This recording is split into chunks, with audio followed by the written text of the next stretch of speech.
invited in. No, you can't do it now. Hey, everybody. We got to Somebody, wait. anybody, anywhere, We gotta, anytime, any wait and place. see who comes in. If anybody comes in. If Well, anybody somebody comes will come in. in. People will pop in there in a minute. And then, What and is then this we'll mess see. up here in this corner? I don't know. That's something new that the thing is doing. It's got this little like circle in the corner. I don't know why that's there because it doesn't do anything. And we're talking about behind the scenes on Restream here. It's being all weird.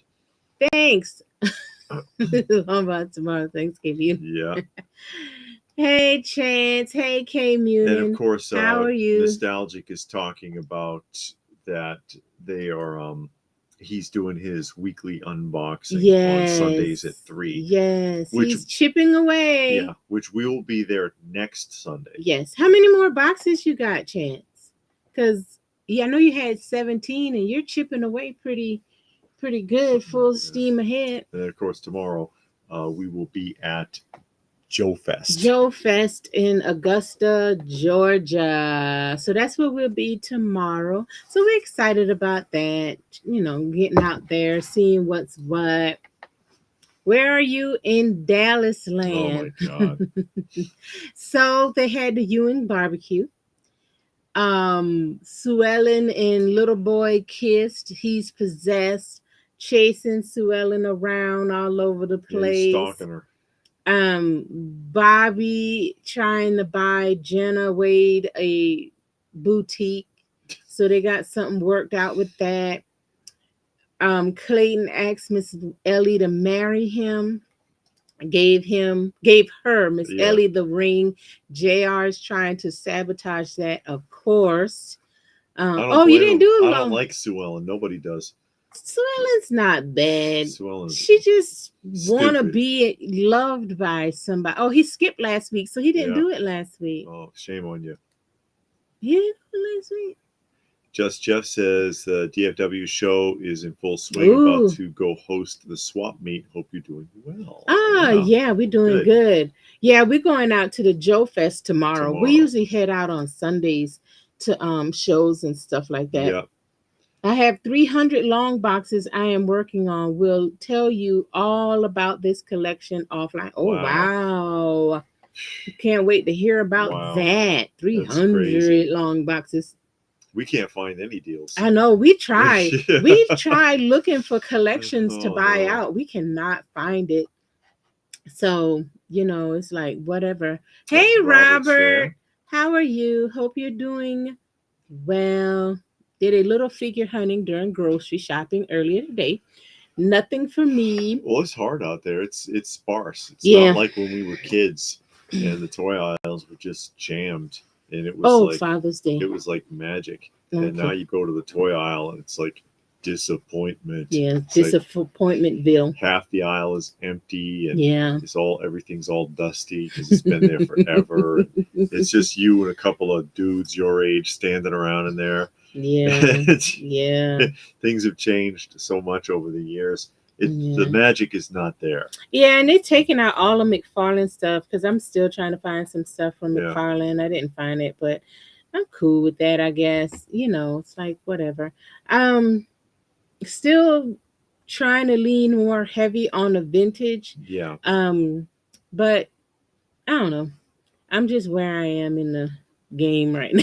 As am I, because I backed off of a lot of the modern stuff a while back because it's just frustrating. It was getting frustrating because it doesn't stop. It doesn't stop coming. At least if you, whatever was vintage, whether it was a big line or a small line, you're done with it or you're not. With the modern stuff, you never know if you're done. And then they come out with, they revamp the line. Mm-hmm. Like how many times is Mattel going to redo Masters of the Universe?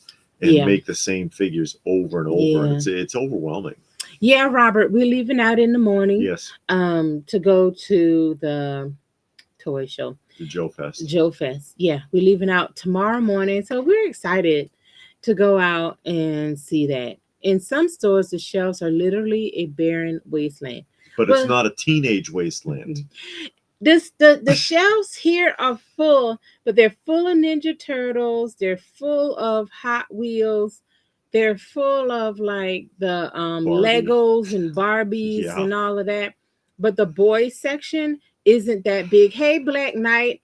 All of you, I think by now know who Black Knight is. He has a channel. He's up there in the Yep. Chicagoland area, and he does toy hunts and he collects Marvel cards and stuff like that. Mhm.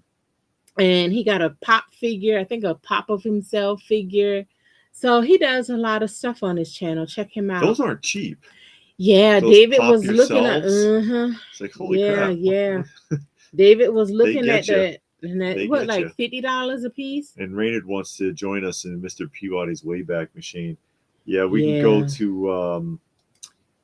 can go to KB toy stores in the 80s, mid to late 80s. Nostalgic says in middle and high school, lady friend whose mother and father owned a comic book store in the 80s. Her father passed away a while ago, and her mom has 300 long boxes in storage, and she approached me. Wow. Wow, I wish somebody would approach us. Like I Yeah. said, we've been trying. We've been trying, and we don't. Oh, he wrote it twice. Okay. We've had a hard time. We have found a couple of lots. Yeah, I think and it's been okay. It's been like 2 or 3 lots Yeah. that we found, and we cherry picked out the stuff that we wanted or updated. Yeah. But then it was some stuff that we were just totally not interested in. Yeah. And you know, I took that to the retro toy swap and sold them really cheap.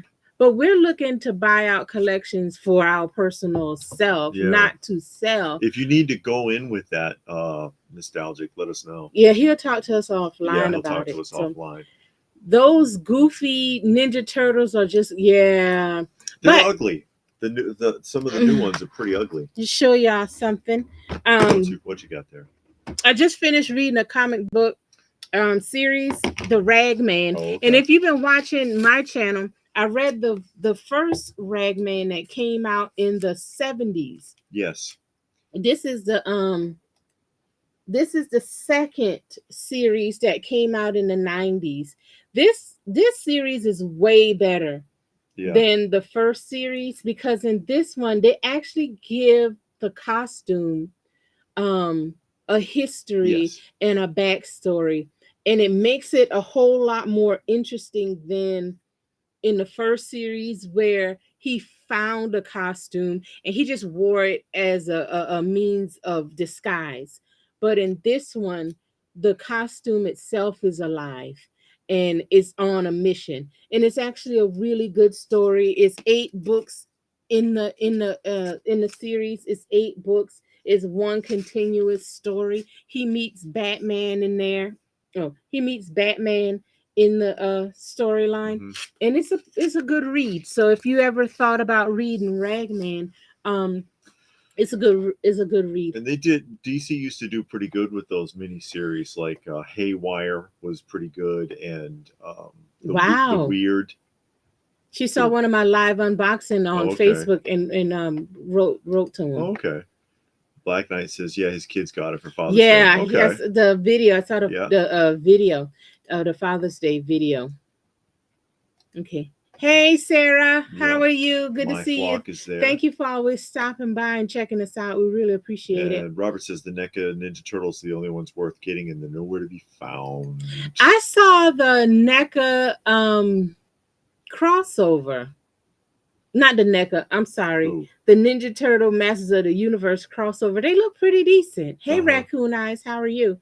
They look pretty decent. I mean, I won't get them, but they look pretty decent. But what I did see, David just showed it on the last roundup. Those other Mattel wrestlers? The Ninja Turtle wrestler crossover, but it's way different than the first set of crossovers, wrestler turtle crossovers, because I got those and I really liked them. Yeah, because the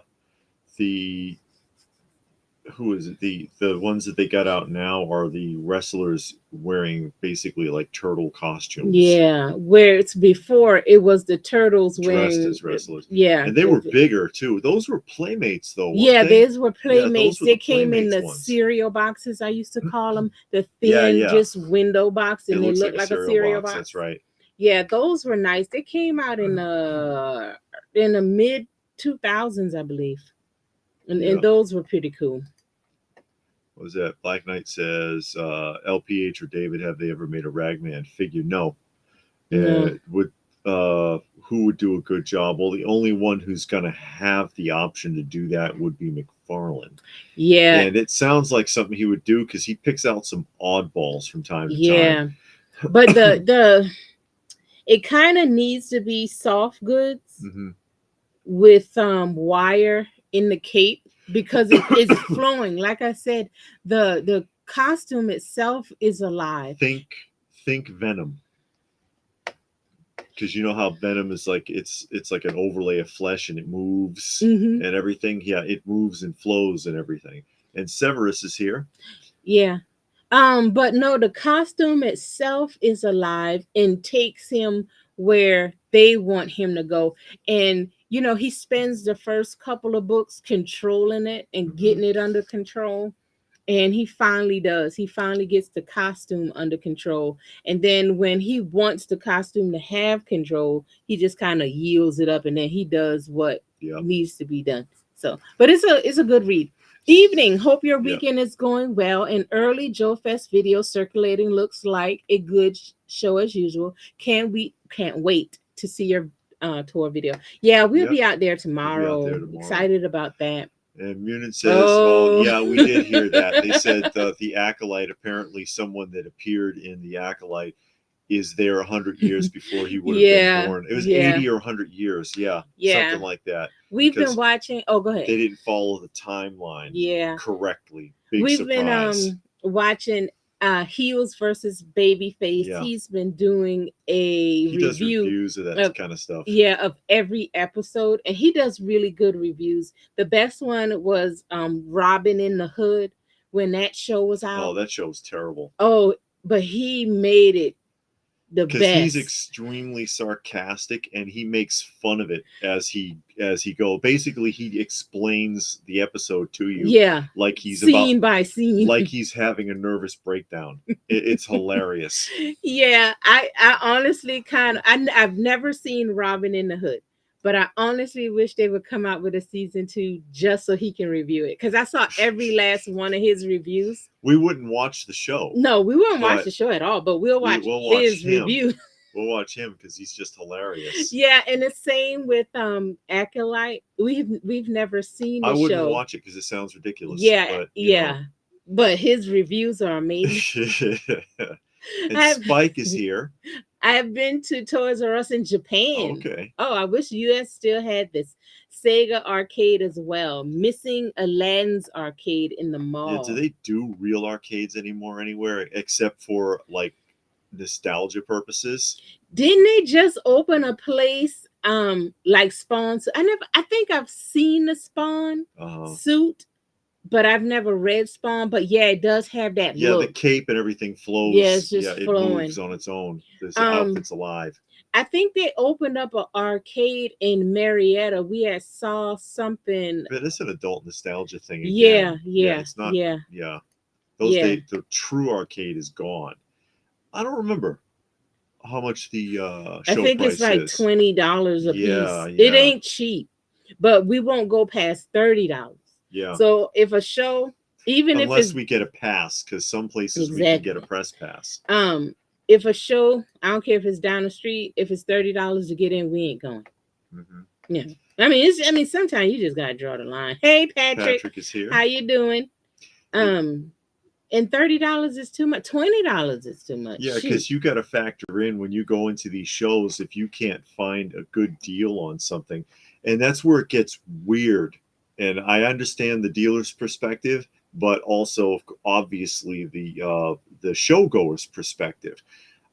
The dealer, he drove all the way out there, sometime from states away. We got guys we know that coming in from Alabama, that are coming in from all over the place. They drove all. I know Eternia Dreams come from Virginia or Maryland, something like that. Yeah, they're way out there, and they're driving all night, and then they're getting a hotel. Yeah, and they got to rent a hotel for 3 days, and then they got to do the show, and they got to pay X amount for a table. Yeah, and they have to factor that. Yeah, but then when you're the show goer, when you're the patron, we're driving all the way out there. It's going to be 2 hours? It's like an hour and a an hour half. and a half almost. Yeah, To still drive out 2 there. So hours. that's your time, that's your gas. Yeah, The cost to entry to get into the show. you're gonna get hungry. Yeah, and yeah, it for some people they're driving a lot further, or we've met people there that came for the whole show Yeah, that got a hotel room. That's getting expensive. And then you're there and you're like, "Oh, I gotta find something to justify coming out here." yeah. And then, that's we did a video on that a long time ago. Yeah, because we Yeah, found ourselves doing that. We yeah, went to a show and it was like 3 hours away. It was like right at 3 hours. yeah, And neither one of us saw anything we wanted. yeah. And we kept walking around, walking Because you around, keep walking hoping. around. You're like, Yeah. oh, Because all in your mind you start thinking, man, I drove 3 hours one way and paid to get in. and paid to get in. You're gonna again gas, you're gonna get hungry. And Yeah. that's all you can think about. So then you end up buying something you don't even want. Yeah, But at that least impulse purchase. yeah, I think that's what we called the video. yeah, Impulse. Of trying to avoid that impulse buy, because sometimes, I mean, you'll end up with something you don't want, or you'll overpay, and you're better off just saying, you know what, we'll just call it a loss and walking away from it. Severus says Attorney of Dreams has great show videos, and he breaks down the cost versus benefit really well. They aren't making their year, that's for sure. yeah. But no, we like going, but now we just go. We have a good time. We try not to think about too much, get too Yeah, involved, because if you do, you're gonna end up leaving there with a bunch of stuff you don't want just because in your mind I drove X amount of hours to yeah. get here. And like we said, we found a lot of people were doing that, including ourselves. We've done that, and it's just that's why we did the video on it then. Nostalgic Okay. says Southern Fried Game Room Expo at the Cobb Galleria is amazing, and there are comic book dealers like Mario's Comics, and they gave him a press pass. Oh, okay. Okay, that's cool. That's cool. hmm Yeah. Robert says it probably costs you $100 just getting there. It depends Yeah, on how because you got far. to buy a tank of gas, and That's also why gas we is set high. that's also why we set a limit of how far we're Yeah. willing to go, because there are other shows we're invited to and stuff like that. And I'm like, do we want to Yeah. drive for 6 hours? I don't know about that. Yeah, because somebody invited us to an opening of a comic book show.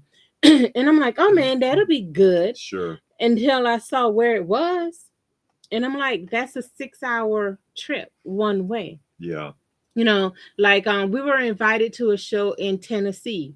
That's fine because it's right at 2 hours. Yes. So it's like, Yeah. okay, we can We go can pull there. that off. Yeah. Alabama, right at 2 hours. So that's fine. Sarah's been to a Star Trek convention. Because, it may seem like we do this for a living, but we don't. Because if it was our job yeah, and we were getting the big bucks for it and we had like 500,000 subscribers, then yeah, we'll drive all over the place. But yeah, in the meantime, we've got to kind of reel it in a little bit. yeah, and find nothing. Yeah, it is. Or more, because some of the bigger the show is, the more it's going to cost. Yeah, like they got the Dragon Con here in God, Atlanta. We don't go to that because Very a day expensive. pass is like $60 for the day. Yeah. Somebody paying no $60, and it's all packed and stuff. I identify as a child, and I'm 11 years old, and then you have to. I was born on a leap year, and you have to. And I'll walk in. I'll put shoes on my knees like they used to do in what was it? Our Gang, the Little Rascals, and the kid put the shoes on his knees, and he walks on his knees like he's really short. That's what I'll do. Hey, Marvel fan. Number one Marvel fan is here. That's what I thought. I am too. And who's going to argue with you? Who's going to argue with you? I'll turn into my dad and kick your ass. Nostalgic says there's a reason why Mario's Comics will not buy space at the Atlanta Comic Con at the Marriott. He deals and is funny. Oh, okay. Okay. And Severus says, what annoys me is how the VIP passes and they aren't capped. So paying the extra money really isn't the advantage that's advertised. Sometimes it's not. It depends on what you're looking for. Well, sometimes the VIP allows you breakfast with somebody or, I don't know, photo ops and certain things like that. But outside of that, Hey, Eric, how are you? He wants to know if we ever have humidity issues in the museum, and no, because of the dehumidifiers. Yeah. We don't even want to risk shutting them off. Really? But we keep the humidifiers going. We shut them off right now so you Yeah. can hear us because it can be loud. Mm-hmm. It's like sitting next to an air conditioner.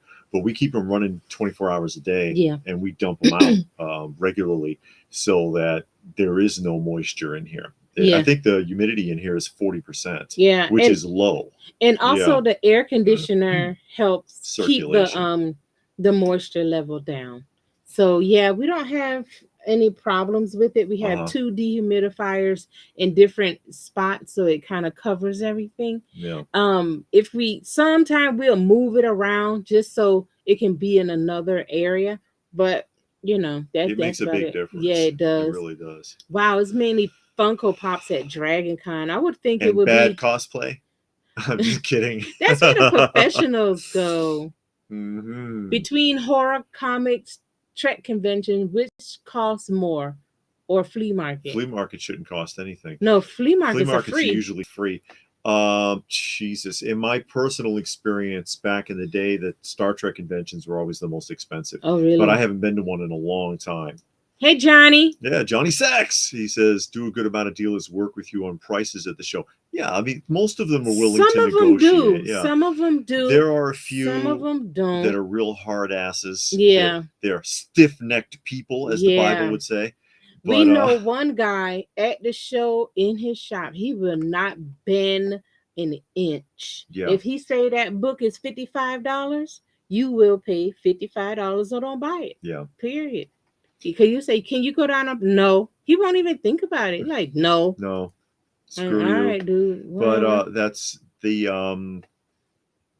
that's the issue. There are people that are willing to wheel and deal. Yes. And what we have found, of course, is if you bundle. Yeah. And more specifically at the end of the show. Yeah. So that's why we had to pick a day for Joe Fest. So if we're going to pick a day, we'll pick the last day, because the last thing that they want to do is have to pack everything back up again. You risk damaging it, moving, or something. You might drop it. They don't want to mess with it anymore. Yeah. And sometimes you can pick up some great deals. And I'll even tell them, you don't want to pack this up again, do you? He's like, well, what do you have in mind? Because they don't. Yeah, they don't. I'm not being funny. I'm serious. Yeah. And it's the same at the flea market. You go on Saturday, the thing costs $40. You go on Sunday, it's $10. And then they're willing to deal. Yeah. Munin says I laugh, but identifying as a kid might actually work nowadays. Yeah, I know. And I'll roll around on the floor, pound my fists. Thank you, Sarah. I'm 11 years old. I want my free pass. And not a fan of, whoa, you're not a fan of Funko Pops? Are you serious? Oh, that's it. No. That's a demerit. No, it's okay. I mean, that's not for everybody. I know. I didn't realize how many Funko Pops I had until we were cleaning up recently. Yeah. Seemed if like you saw that short. Seemed like every box I opened was a box of Funko Pops. And I'm like, oh, my Super God. 7. Yeah. Yeah. Yeah, he doesn't care for them. That's all right. I mean, no. I have a few. She has a bunch. Yeah, I got a ton. I'm not gonna lie, and I wouldn't get rid of none of them. It's not one of them that I have. I would get rid of. And it's honestly a handful more that I would like to have. Sure. I won't get them. I mean, if I saw them somewhere and they were cheap, I would go after it. But I would have to see it in person, not order it on eBay or something, because you got to pay tax and shit. But I'm kind of done. But every now and then they put out something that's just nice. Robert says, are we going as spectators or will we have a booth? No, we will not have a booth. No, we don't have booths at them big old shows. No, but at the Joe-Lanta in September, they do want us to do a panel again, because we've done a panel for them before and they liked it. They thought we interacted really well. They want us to do panels again. Munin says, don't know about the Walmarts in your area, but the book section of mine looks like Baghdad. I was looking for manga, but it wasn't worth going through a war zone. Really? Was that much of a mess? Wow. The book section in ours is not bad. I don't know if they have manga. I look in over there for like puzzle books, like word search and that kind of stuff. But I don't know about. I know they're starting to have a lot more anime DVDs. Yeah. I've been seeing that a lot. Yeah. Nostalgic says you're correct. Comic dealers panic in the last hour of a show and they wheel and deal. I won't go to a con in Atlanta unless it's Sunday since parking is free Sundays. Hey, take it where you can get it, I guess. I know.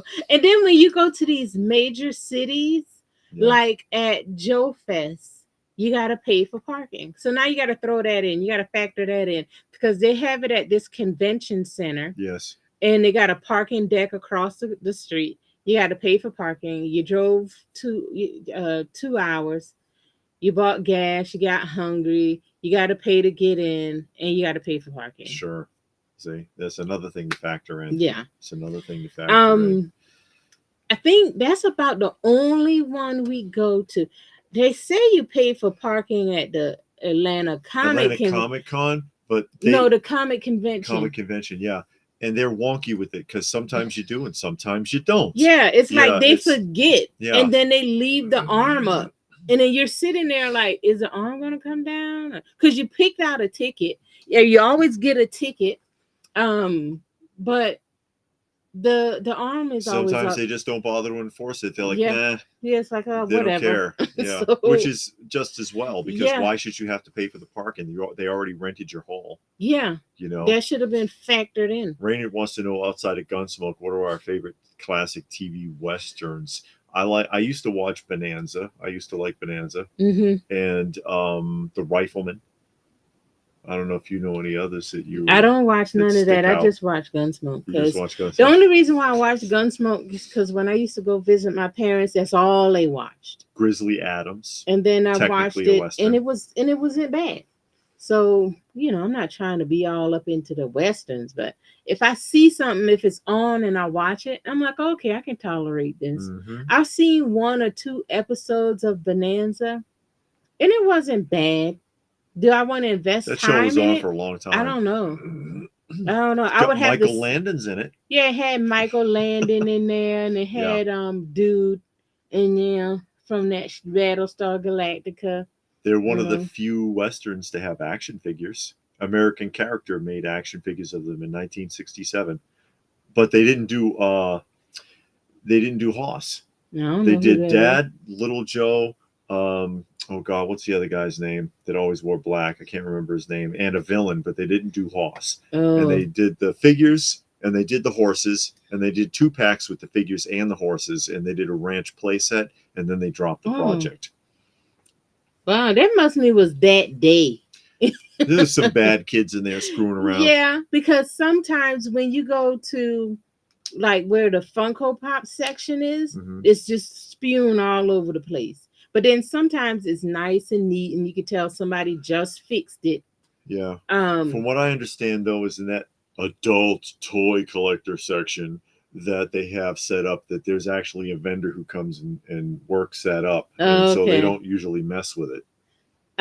Elite Action Joe just started watching The Rifleman and Cheyenne. I saw 1 episode of The Rifleman, the dad, and he had a son and he had a rifle. It was like Marshall Dillon, but it was just a father and son, and he carried a rifle. I think he was a sheriff, right? Wasn't he the sheriff? I don't remember, actually. I haven't seen it in a long time. But yeah, Chuck Connors. Okay. Chuck Connors. Okay. MeTV started playing Bonanza. With episode 1 last week. Gunsmoke, 20 seasons. We have all 20 seasons. Real seasons. Yeah, as in like 24 to 36 episodes a season. Some half hour and some an hour long. Yeah, when we stopped watching it, because we had to take a break when my dad was here. Yeah, because he watched it all day. He watched. Yeah. And on Pluto, they got the Gunsmoke channel. So it's 24 hours of Gunsmoke. And that's all he watched. That's all he watched. And William Randall is here. Hey, William Randall, how are you? Glad he could make it today. Wait, yeah, okay. Because he said he eating spaghetti. He's eating spaghetti. Oh, he making spaghetti. Making spaghetti. Good choice. With meatballs. No. Is what he doing. No, I don't like that. Patrick like Dragnet. I remember Dragnet. He gonna have it with he gonna put up some bell peppers. He's gonna cut up the bell peppers and the onions and everything. And watch, he's got a can of SpaghettiOs. Oh, he got Chef Boyardee. Yeah, Chef Boyardee. A meal in a can. A meal Mm. fit for a king. Well, It's as long as he gets some bread and put a lot of butter and sprinkle some garlic pepper a salt real on it. He-Man meal. Well, yeah, you get the bread and you put some garlic powder on it, you'll be good. Bonanza Gunsmoke Rawhide must be the longest running series. Those shows were very popular. It's They not were as long very as running popular. as Young and the Restless. Well, Rawhide with tho- Clint Eastwood. yeah. Oh, he was in Rawhide? He was in a Yes. TV show. He was in the TV show. Oh, wow. Radio Gunsmoke had a radio show, but a TV show with William Conrad voicing Mac Dillon. Uh-huh. Why no meatball? Because David don't eat meat. Yeah, I don't want meatballs. So he doesn't want meat in it. Dead or Alive. Steve McQueen. Yep. Nostalgic says. There was a bunch. I mean, during the 50s, there was a big resurgence of interest in Westerns. And I think something like 50% of the prime time dramas were actually Western shows. Yeah. Because it was that much of a call for it at the time. And you can see it reflected in the toys because there were many children's Western outfits and cap guns and things that were sold during that time period. You can see it in the culture. Munin says Funko Pop section is full of dust. Only the plastic protectors sell. I don't even think they clean the collector section anymore. Oh no. Oh no. Oh no. Oh, Wagon Train. Nostalgic's going to name every one of them now. That's okay. You know what I thought was interesting today? What? Was something that came up about Overstreet. Mm-hmm. And someone was making a point about the Overstreet guide. And this is why I always tell people that those guides are for reference. Yeah. You cannot go by the prices in the price guides. You can't. Because there was I think it was on Heritage Auctions. There was Popular Teenagers number 15. Okay. I think it's a Golden Age romance. Yeah. Popular Teenagers number 15. Graded 8.0. All right. And a Golden Age, it's tough to find anything higher than a 5. Yeah. So that's a big deal. And 8.0 is a big deal. And it's sold for $12,000. And that's before the buyer's premium because what is the upcharge on Heritage? Is it like 20%? Yeah. It's something crazy. It's 20%. Yeah, it is crazy. So, they paid $12,000 plus an additional 20%. But if you look it up in the Overstreet guide, Popular Teenagers number 15 and an 8.0 graded is $271. Because everything is what a person is willing to spend. Yeah, well. And I mean, is a person willing to spend that much? And on Heritage, it's a whole different group of people on Heritage. Yeah. If that same comic had sold on eBay or Mercari, would it have sold for that much? I don't know. I mean, they're willing to pay the buyer's premium. And to me, that's just amazing. Plus tax. I know. So Wham Randall says, no, he got meat sauce with I'm just playing with him. He knows that. Italian seasoning, Hunt's garlic and herb, onions and mushroom. Oh, yeah. And then he got some bread with a lot of butter and garlic sauce. Oh, he does? Garlic does it say bread and butter there? He didn't put that down, and then he's going to toast it. Oh, and he's going to eat it with that. She's adding to your meal. Is what she's doing there. I think Deadwood is probably the best TV Western I've watched. Did not romanticize the time period. I don't think Gunsmoke. Did Gunsmoke romanticize? Not really. I mean, a lot of those people were living hard, and they were dressed in rags, and they looked all dusty and grimy. Nostalgic said Big Valley with Linda Evans and Lee Majors. I remember that show. The one thing that I guess keep it kind of realistic is not a lot of happy endings in Gunsmoke. It's pretty miserable. It's kind of it's kind of miserable because it's a couple of them you're like cheering, you're like, oh yeah, this is gonna turn out good, it's gonna turn out good, and then a person dies, something is destroyed, they lose a farm, something happens. Someone burns their farm down. Yeah. My favorite was the guy with the clothesline. Yes. Marshall, these two guys that kept harassing him at his farm. Yeah. And Dylan was like, "You want me to?" He's like, "No, no, I don't want to cause any trouble. It'll be all right. It'll be all right. I'll handle it. I'll take care of it." And then and then one night you heard horses, and you heard somebody yell. And then the wife is like, "What's that?" And he says, "Oh, don't worry about it. It'll be all right." And then he calls the marshal out in the morning, and the two guys are laying dead. And there's a wire. And so when they came running through at night to throw torches at his house or whatever they were doing to torment him, Mm-hmm. the wire caught them both on the neck and yanked them off the horses and killed killed them. And he says, "Oh, it's all my fault, Marshall. I think I set the clothesline a wee bit too high. It's a pity, but it's an accident, don't you know?" It's like, That was good. But my favorite hilarious. one was the wife. The husband and wife were married, and then the husband got his eye on a new woman. And then he was going to leave the wife and bring the new woman to the house. So he went and got the new woman and got home, and the house was burned down. She burned the whole house down. That's right. I remember that. I love that episode. Make yourself comfortable. Yeah, make yourself comfortable. Sit down. I got dinner cooking, and Marshall Dillon is just standing there like, "You burned the house down." Because the new woman, he had a lot of money and everything. He had a house, and the new woman wanted his money in the house. And she was like, "You ain't getting none of this." No. She burned the house down. And the new woman just looked and walked away, because it was like, "I ain't got nothing now." Yeah. 50s was Western, 60s was bad bikers, 70s, 80s was sci-fi, horror, 90s mafia, gangsters, 2000 superheroes. Yeah. Well, you had the vampire era in there too. Oh my that God. Was what, like the 90s? Yeah. You had vampires, werewolves for a minute there. That came in there. Yeah, those garlic knots are the best. Yeah, garlic knots are good. Big Valley was good for sure. Yeah, I just watched it when I was young. I don't remember it too well.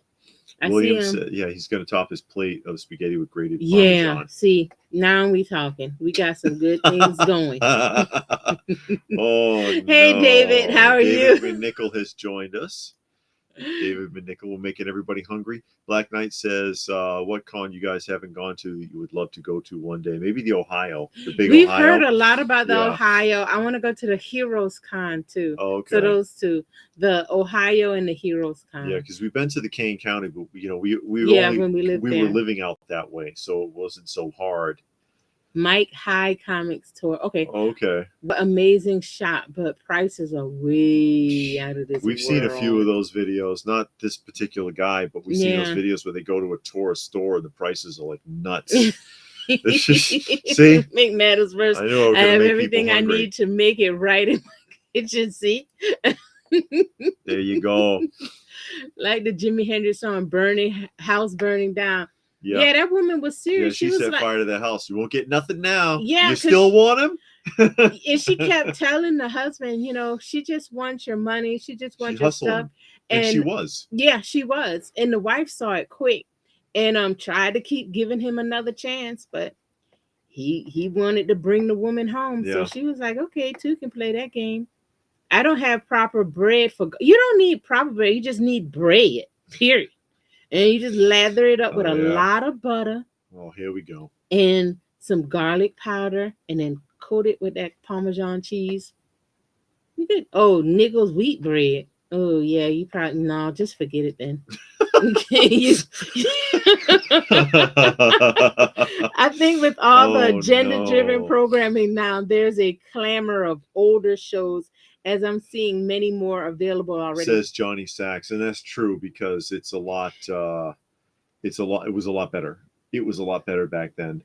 The shows were better. That we watch mostly vintage shows, and that's Brian. Part of the reason why. There's Brian. Glad you could make it today.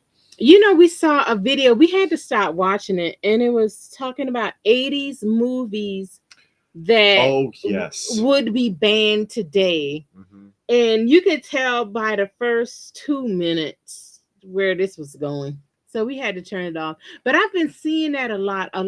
Songs that wouldn't be made today, Yeah. movies, TV shows, because of what they're talking about, Yeah. title, phrases in the songs, what the song or TV show or whatever is about. It would be banned now, and it's like, no. Yeah. David McNichol says that he meant Mile High Comics in Denver. Yeah, Oh, they're okay. infamous. Yeah, they are. They're a big deal comic book shop. Elite wants pasta. He just went and put on pasta. Well, I hope you got the right sauce Yeah. and you got the right type of bread, because that's all that who was it? William Randall's missing. Lindsay Wagner. Lindsay Wagner just turned Wow, 75. she's 75. Johnny met her a couple of weeks back. Yeah, at a show. He met her and the Bionic Man, right? Yes, they were doing a show together, and he got autographs from both of them. And I forget where he was.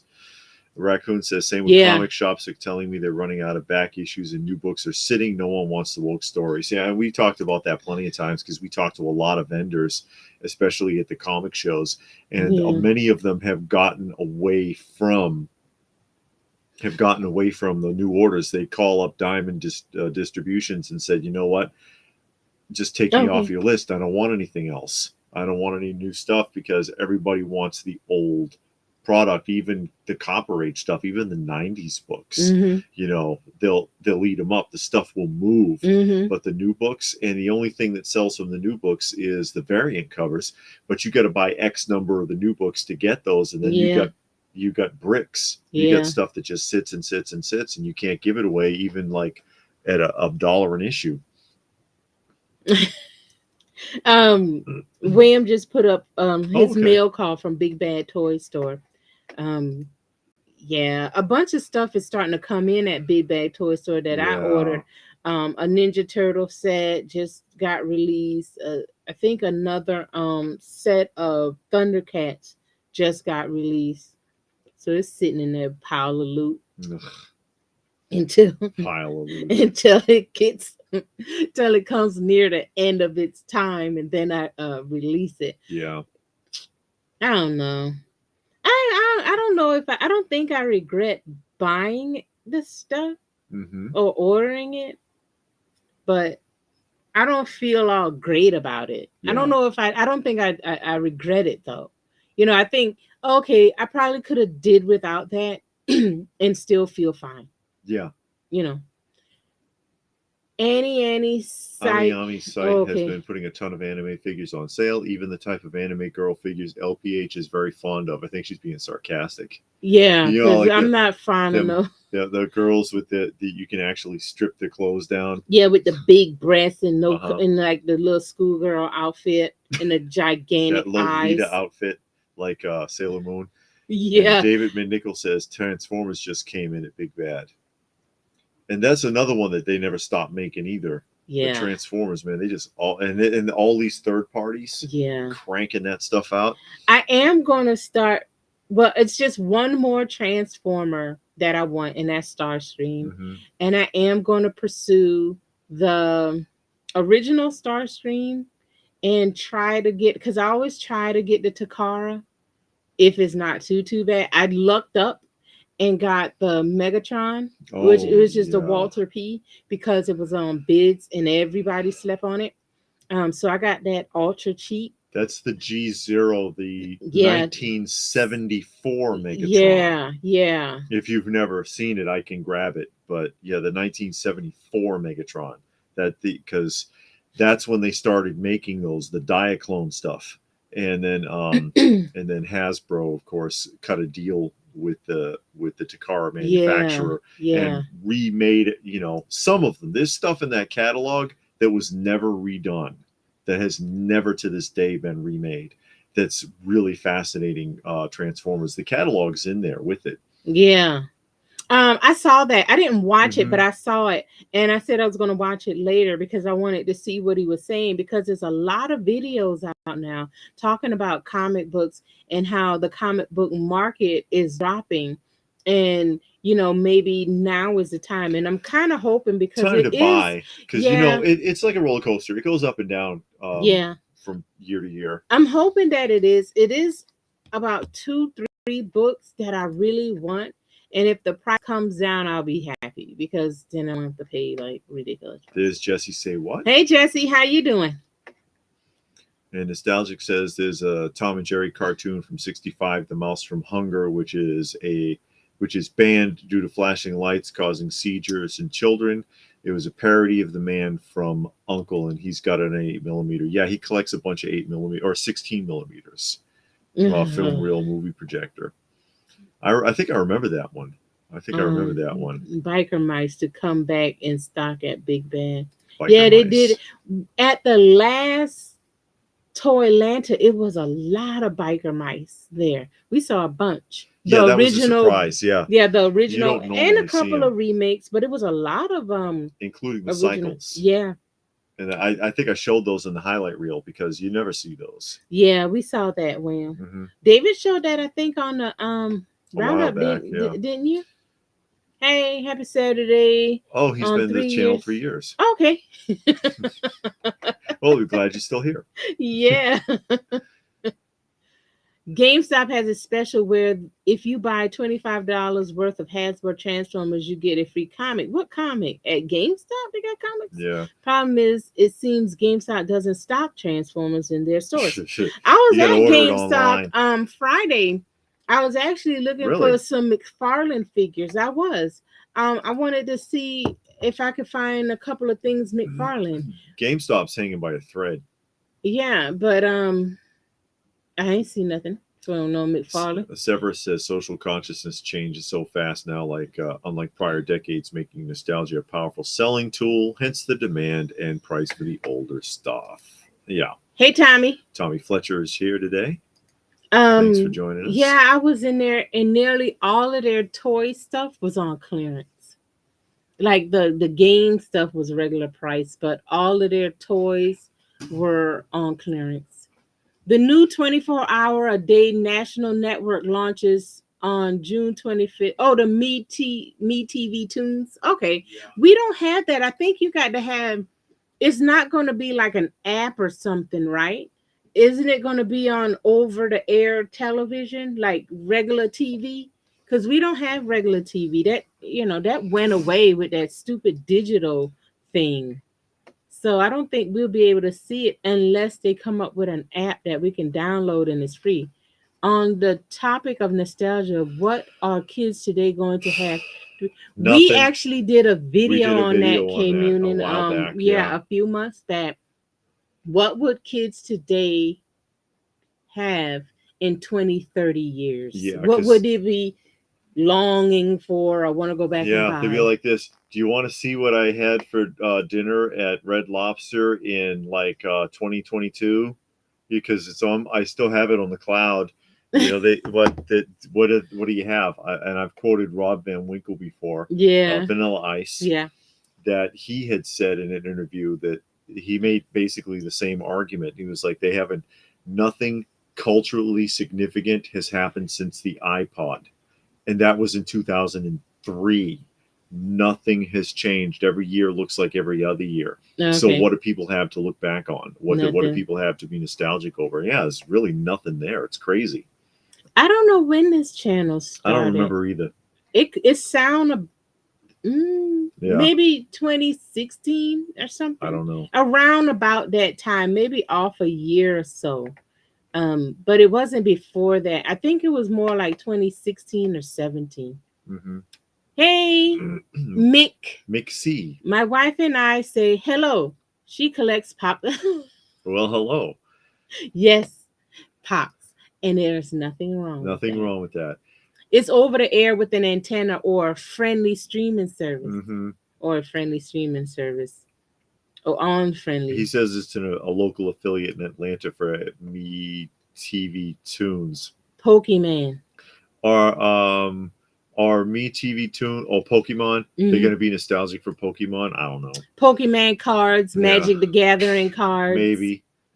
There's a local affiliate in Atlanta for for me. Me TV. Yeah, we don't Are have they the ones that antenna. do collectors call Me TV? Yeah, that's on. They have a YouTube channel because we see collectors call on Yeah. YouTube. I like that show. It's cool. Um, I don't like how they be trying to buy people's stuff, but it's a You know, reality that's the show. collector's call, though. You don't have to accept the deal. Oh, okay. So what's the Yeah, collector's choice? that that's what collector's call is. It's your call. Oh. Yeah, so Okay. you can take the deal, or you can say, "No, I don't Yeah. want to do that." Um, Yeah, we watched that. yeah, because we actually put in an application for them. Oh, you did? Yeah, but haven't heard. I got a response, but I don't know if they're going to do anything or not. But I did get a response. We'll see. And Cam Union wants to know how long we think GameStop has left. They're now soliciting customers to trade in PSA graded cards. Really? Well, now that everything's online, do you really need to have a physical game? So I watched you since you started. Okay, Oh, thank you, Robert's been Robert. here since the beginning. Um, Collector's call Sunday at 6:30. Okay. well, the thing with that though is if you don't have a disc, a cartridge, something, Yeah. you don't really own that game. Yeah, it's just like the DVD and the Yeah, music. yeah. You can So download music on your phone and they computer. always own it. They always own it. So they tell you you don't own the game. You're getting it through your box from our service. Well, if I don't own the game, then making a copy is not pirating either. If I buy it and I don't own it, then if I copy it, I'm not a pirate. I'm just saying. GameStop sometimes has stuff in stock where other retailers are always sold out. The toy hipsters are inflating the vintage Kind of Star Wars. Oh yeah, I don't know. You got these people. Well, people always want the older stuff, anyways, because they've been cranking out reprints forever since the '90s, around the time of Phantom Menace. And in any toy line, everybody's always going to want the oldest version. You know what I mean? And WCW fan says, question, not sure if you were asked before, what decade do you feel was the last great for TV shows and toys? I think, yeah, we've talked about that before. My impression of it with toys, television, movies, wrestling, music is that it slowly built up through the 60s, 70s, peaked in the 80s, and started to trail in the 90s until we got to where we are today. So I would say the peak of all of that is probably somewhere in the 80s. Yeah, it started trailing off, I think, in the 90s. Mid 90s, it started to fall off. The toys went to hell. The music started getting really weird, so on and so forth. Movies were relying more on CGI. Than acting or writing and all of that. But I mean, there's a lot of really good stuff in the 70s too. But in the 80s is when a lot of stuff really peaked. And like I said, that goes for the wrestling. Wrestling, it was never bigger than it was in the 80s. Yeah. Movies, there was a lot of great stuff. A lot of really iconic things came out in the 80s, and so on and so forth. And now it seems like all anybody does is disappoint us. And prior to that, you had good examples in cinema and other places. Like you can find great films from the 40s, 50s, 60s even. We watch a lot of them. But not as many. But they're good. They're better. The majority of them are better than anything being done now. Yeah, even honestly. The cheesy ones are better than the cheesy ones for back then. You see the collector's call episode? No, we didn't see that one. We saw the G.I. Joe guy. Yeah, we've seen a couple episodes. We haven't seen all of them. I remember the G.I. Joe guy because he had like 3 flags. The USS flag. He had like 3 of them in the box. And they wanted to buy one from him, and he was not having it. Well, the thing is, the guy brought something to trade. He brought a figure, and he was like, the thing is, this is the wrong one. It wasn't the figure that he was looking for. It was a different variant. Are you going to? Yes, we Yeah, are we'll be going to there Joe tomorrow, Fest William. The tomorrow. Joe Fest. Yeah, we'll be there tomorrow And morning. Tommy says, yeah, you never own the game. You're just licensing it. Or leasing, Yeah, yeah. leasing it. Mick says toy hipsters inflating. Oh, he Oh, he said already that read again. that. Okay, I Said it read that twice. one already. And Severus says, I think kids today will be nostalgic for same stuff as us: music, movies, sports, and games. They'll have Swift, Caitlin, Barbie, and Fallout. Ugh, I don't know, because they don't seem to care about it. So They don't seem we'll to care see. about Taylor Swift, and you listen to it. You watch the documentaries or whatever, Oh, that's and they right. don't even remember what They happened interview at people after the the. concert, and they can't even remember what songs were sung. It's Yeah, weird. yeah. They don't remember anything about the concert. And I mean, I haven't been to a ton of concerts, but I have been to some, and I remember the concerts. You know, but these people, I don't know, they don't remember nothing. These Gen Zs are Attaching their attaching, paws. yeah, to our nostalgia, especially VHS records and toys. Yeah, but they want to grade them all. We want to watch the stuff. And Severus says he's starting to see what the boomers were thinking when they saw hippies coming. Yeah. Well, when you're a kid, you don't get it. When you get this, now I am the angry old man. When I was growing up, I didn't get it. Now I'm like, and now I know why everybody was always so pissed off. Yeah, any show could be a hit or miss. Oh, it'll be a hit if they come here because I'm crazy. Oh no. Yeah, I'll act a straight fool. Up in here. No, not really. But yeah, current music is very bad. Wrestling is dead. And I was wondering what was going to happen to wrestling after Vince McMahon got kicked out, because he was basically the owner, and then he had wrestling kind of a monopoly on the wrestling. What killed it is when the illusion was gone. Because when we were growing up, even if you didn't believe in what was happening, and not trying to take anything away from professional wrestlers, because it ain't easy, and guys have been seriously injured and even killed wrestling. They take a terrible toll on their bodies. They beat the hell out of themselves, but it's set up. And they would say, okay, like Honky Tonk versus, who was it? The Ultimate Warrior. And Honky Tonk's job, McMahon said to him, put this guy over. I'm going to put you guys in matches for the next few months because he's going to win the belt in 6 months. And Honky Tonk's like, okay, Vince, I get it. And they do their matches. Most of the majority of it wasn't scripted. They would just go in there and they'd feel each other out.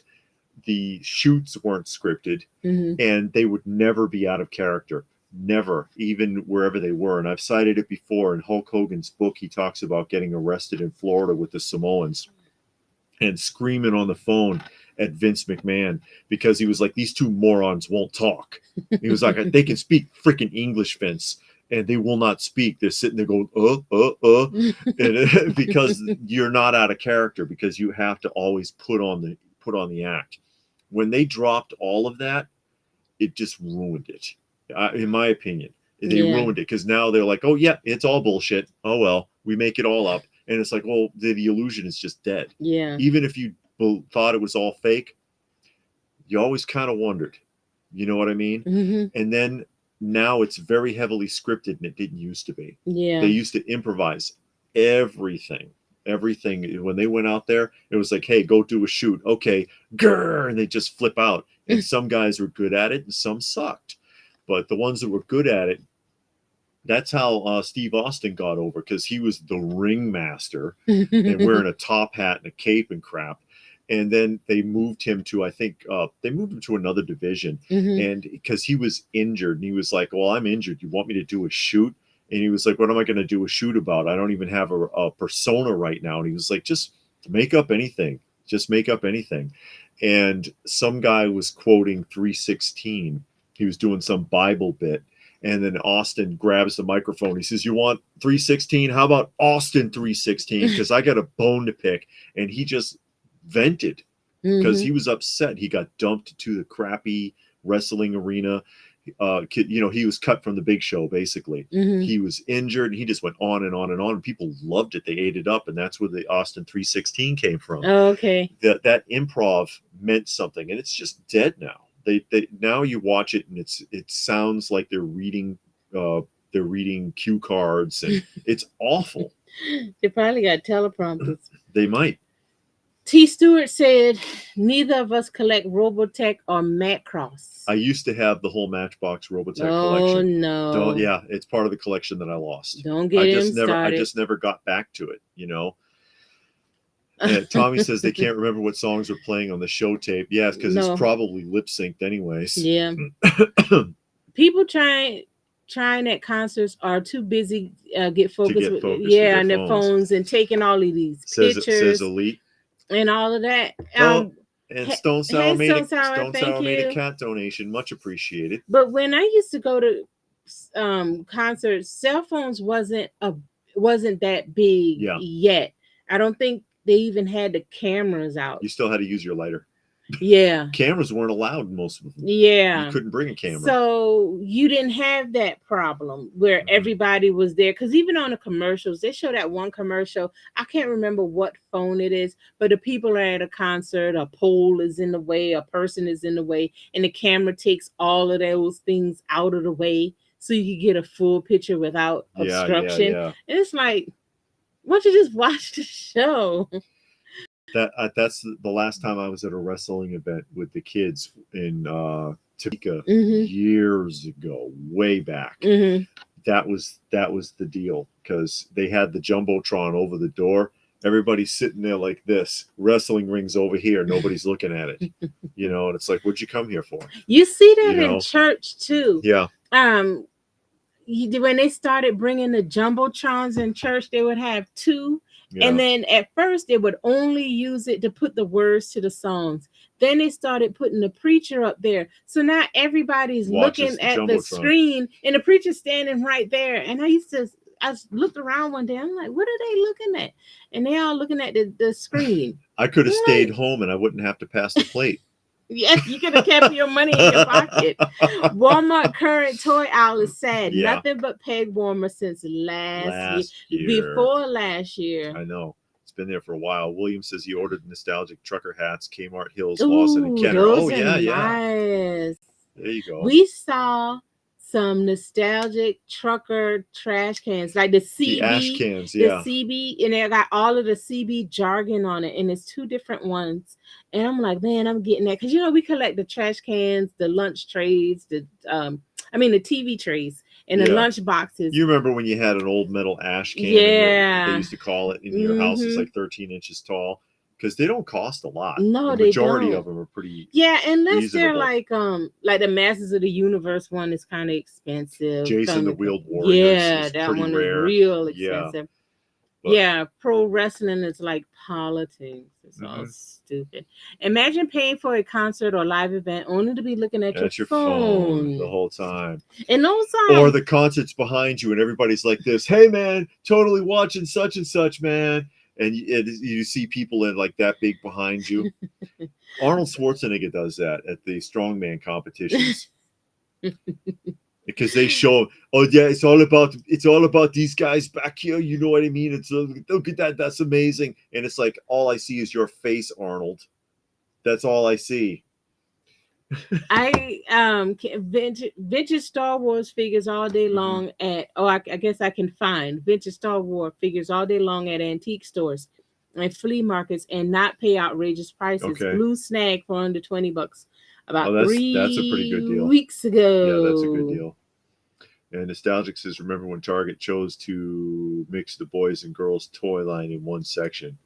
No. Did Target really go through with that? I have no idea because I've never heard of that. We haven't been in a Target in a long time. Yeah. That while in California they made a rule that department stores had to do that, so that kids wouldn't be offended. Some kind of kid nonsense. Ain't offended. They don't care. I know nobody cares. Parents care.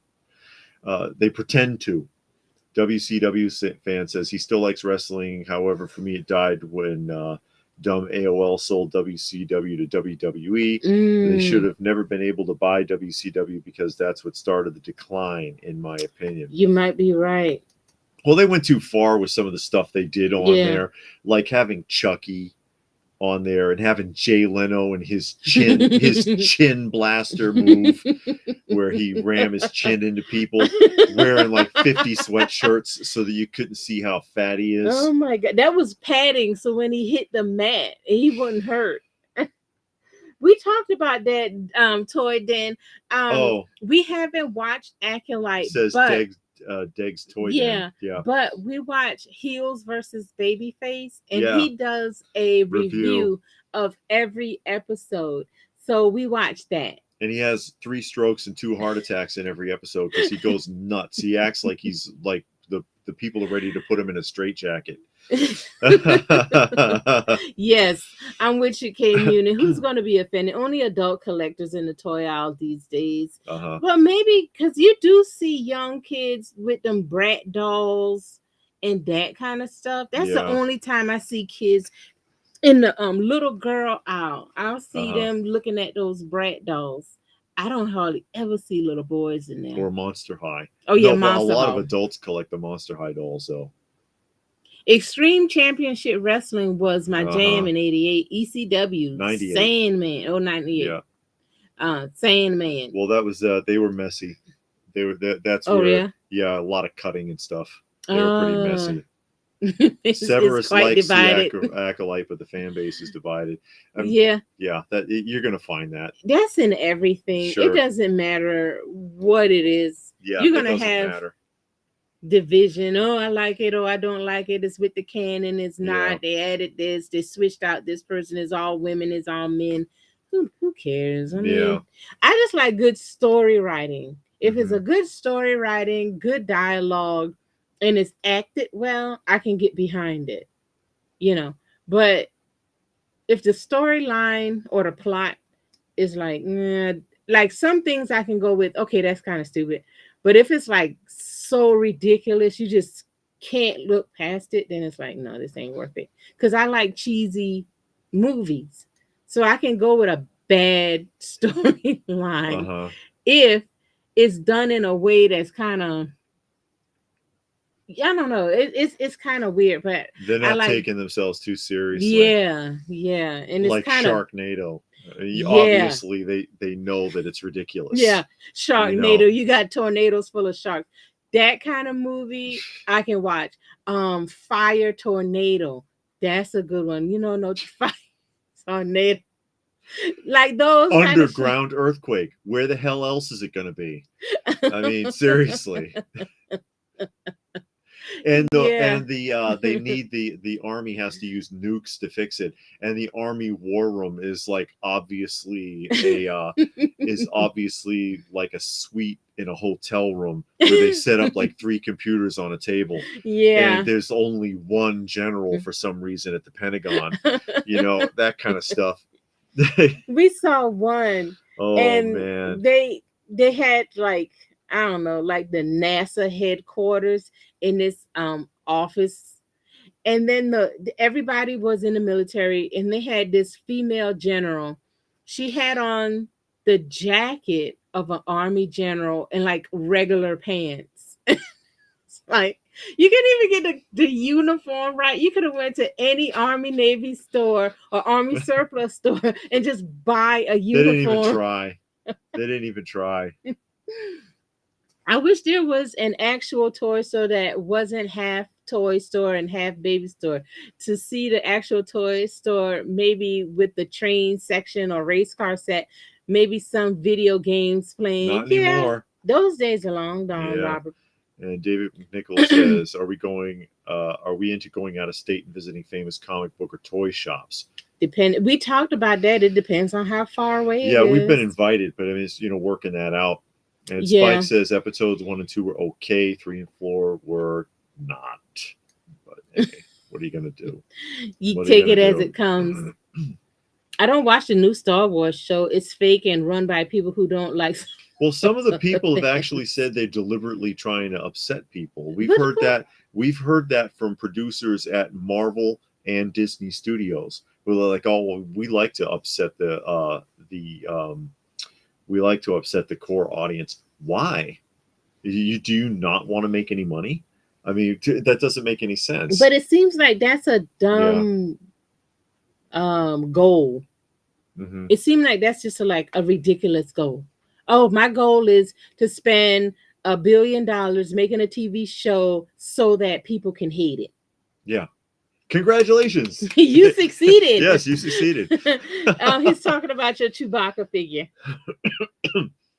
Yeah, he's got his satchel, and he's got all of the little clips in his bayonet, all of the little But he want to magazines. know, did it come with that? Yeah, that's the 1978. I think he's what, 15 inches tall. Mm-hmm. That one, Mm-hmm. 12 scale, the deluxe series. Yeah, he came with that. He came with that. And I had pulled this out. Oh yeah, because I had talked about it earlier. We'll get back to you in a minute, Trevor. How are you? Yep. This is the what I was talking about there. That's the Takara 1974 Megatron. And it says, you see, it says Walther P38 Uncle gun there. And it's made to go with these guys because several of these sets came with these little, like 1 inch tall jointed figures that had magnets in their feet. And they could like stand in or on the vehicles. They could ride inside of the Optimus Prime and things like that because these are die cast. They're not plastic. And this one, and this, looks like a little briefcase. Yeah. That is die cast. Those are bullets. It does shoot. It's spring loaded. Yeah. It is a spring loaded piece. That's just, they don't do it like this anymore, folks. They just don't. And the catalog has a lot of stuff in here that, and again, this is 1974. This is going way back before Hasbro doing the Transformers. I think I can show these. Okay. They have stuff in here that was never made. See, there's the cassettes for Soundwave. Yeah, see the cassettes there? Yeah. And that one right there turns into a motorcycle. Oh wow, they never did that one. They never did the motorcycle guy. And the little Diaclone, the little tiny 1 inch man rides it. And then there's the Megatron and the revolver version. Oh, he in black. Yeah, they never did the revolver. Smith and Wesson. Yeah, they never did the revolver. But you can see that. There's the Megatron. Oh yeah. I'm sorry. There's another one. They didn't do this gun either. I thought that might be the Megatron for a second. It's not. This is a different pistol. That's a different one because the Uncle one is on the next page. That's the one that she has. And then over here's the Soundwave with headphones. Oh wow. Yeah. And then there's the camera. I know they did the camera. Yeah, they did do the camera guy. The 3 pieces to make one camera. To make one camera. I know, it's ridiculous. And oh, look at that. There's the watches. And then over here, I mean, there's your original Cliff Jumper and Bumblebee. And this is who they became eventually because they did those figures. Yeah. It's cool to see what was coming, even though they may not have, what their plans were. So did those come out in Japan? Yeah, these were sold not in Japan, America. Not in America. They never made it here. To find that, then you're gonna have to sell your house. Yeah, well, I mean, you know how much that Walther P38 is. Yeah, we saw that at the Tour Atlanta, and whoa, they wanted some money. They wanted over $1,000 for that. Yeah, it was almost $3,000. Yeah, I ain't paid that much. And I think he had the revolver too. I don't know. But, he had 2 though. He had 2 different ones. I know that for sure. But I was just like, whoa. But I mean, the box was in much, much better shape than mine. But the nerds that were picked on are now the ones in charge of these properties, and they want revenge. That's probably true. Maybe it was like all y'all Star Wars and Star Trek and everybody else people picked on me when I was a kid and gave me wedgies. I'm gonna fix y'all. What a wonderful business strategy. Anger the fan base so that they no longer care about the franchise and all the merchandise goes to clearance. Yeah. And the comic books, because it touches a whole lot of things, not just the toys, but the comic books. You're not going to sell any more movies because, like, if you put it out on DVD, nobody's going to watch it. Yeah. So nobody's going to buy it. Only Star Wars I watch is the Lucas stuff and maybe Mandalorian, the only thing remotely feeling like the old The Star old Star Wars. Wars, yeah. He says, did the little characters from Takara have story names like Spike or his father? I don't believe so. I don't think they did a comic or a storyline. But yeah, they're like this tall. And they have 4 points of articulation, shoulders and hips, and there's little magnets in the feet. Oh, yeah. And they can sit inside the larger vehicles. Like you could sit them inside. The Optimus Prime from Takara was die cast, so they could walk on it. Like, you know how his trailer opens up and everything, it's a scaffolding for the figure, and he stands in it, and they can walk up and down on the scaffolding and everything because it's metal. And then there's little seats inside so they can actually sit inside the truck. But Hasbro took all that away and then made everything out of plastic. I heard about that Johnny Quest. They're redoing that.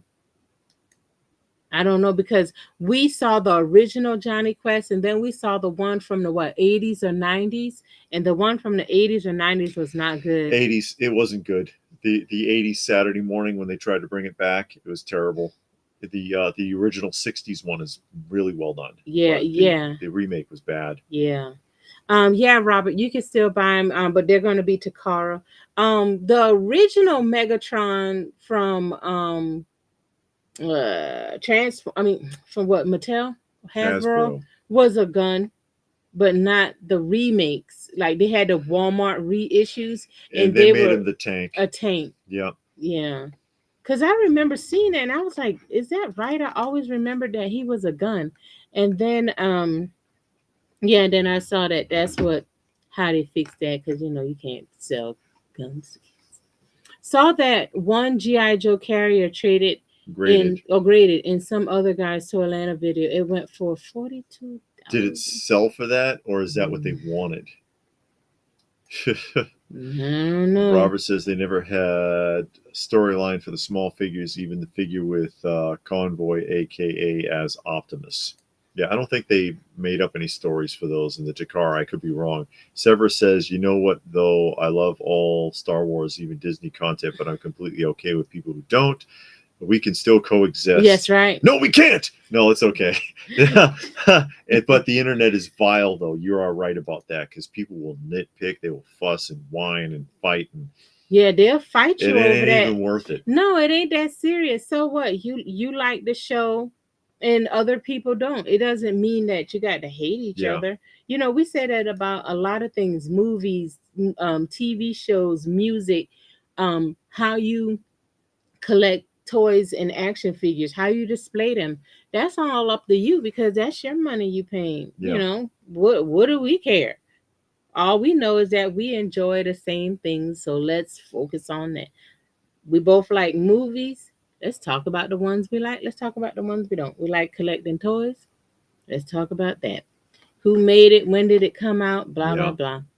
Back in the 70s and 80s, what toys do you wish they would have made? For me, I wish they had made the Incredible Hulk and Three's Company, Jack Tripper. I'm surprised Mego didn't do that. Three's Company? Yeah, well, because they did everything else, Facts of Life and... when they came back. Yeah, well, I mean, they experimented with doing that. It didn't go over well. They made Norm from Cheers and stuff like that.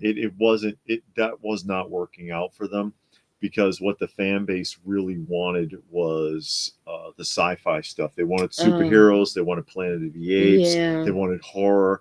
And then so Mego finally got the message. But also part of that was because of their contract with Target. That's not ever been officiated. But I suspect that the reason that those figures originally, when they started making stuff, when they came back, the new Mego, as some people call them, was exclusively at Target. Yeah, Target has a pilot program for new businesses Mhm. where they will finance you, but you can only sell at Target. Yeah. And I suspect that's how Numigo got the funding. Mhm. And so when that contract ran out, then they could sell everywhere, and they dropped all of that TV nostalgia stuff, and then started pumping out Star Trek and Yeah. horror icons and whatever. Cause I remember when they started, they had the big old 14-inch. Cause you had got those 14-inch figures, the Yeah, big the ones. superheroes. Mm-hmm. And then they kind of dropped that, and then went to the TV shows and stuff like that. Yeah, Is there anything that anyone wants to see at SDCC this year? not really. Sadly, the Nation exclusives are let down. Just recolors of figures I already have. I saw some of the stuff that they're putting out. I didn't see anything worth, a second look. Yeah. Cause when they show it, and then I hate how they show like a little bit here, a little bit there. I wish it seemed like they used to just show everything, all of the releases that are coming out, or it used to be YouTube videos. And honestly, I haven't looked for a YouTube video, but there were some people that would show all of the upcoming releases, or they would show it on a website like Toy Newsy, or it's another one that does toy news. But no, I didn't see anything this year that was, you know, anything that I would care about. But I thought SDCC should have been done already. Doesn't that usually come out in June? I can't Like remember. mid June or something? When is that? I don't remember because they shifted it, didn't they? Yeah, and then I think when the pandemic came out, everything kind of got kind of flipped, so it moved around, because I don't even know if they do Emerald City anymore. You remember they used to do Yeah, Emerald and that would in, be at the beginning of the year. yeah, that used to be around Marchish time, and that was in Seattle or somewhere. And then you had San Diego was next, and then New York used to be like in October sometime.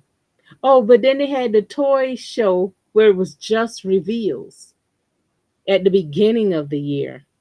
So I don't know.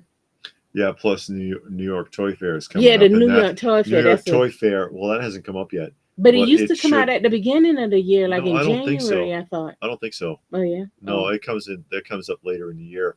But that's the reveals for the toy companies and that yeah. a lot of that stuff is going to retail. Yeah, but still, you got an idea of what was coming out. You know Hmm. what to expect. Now, after the pandemic, everybody just kind of started doing their own thing and kind of left all of that alone. Yeah. But as far as the question though, I don't know what I would have wanted to have come out when I was a kid in the 70s and 80s toy wise, because I wasn't thinking in those terms then. When I was a kid, we wasn't getting nothing anyway. I'm serious. We never got toys. Yeah, I mean, we got I some had to get things. my own, yes, because I didn't get anything either unless I got it. Yeah, we got a couple things, but it wasn't the stuff that you saw on TV, and it sure wasn't nothing out of that Christmas wish book. Yeah. If you got a toy, it was something you didn't expect, and he was like, oh, okay, whatever, whatever. But you mainly got clothes and shoes Hmm. and a radio and a bike, and Yeah. that was about it. So we saw the commercials, and we saw, the toys on the commercial, but I don't think it ever came to my mind that one day I knew my mama and daddy wasn't about to buy nothing. So I knew that was never going to happen.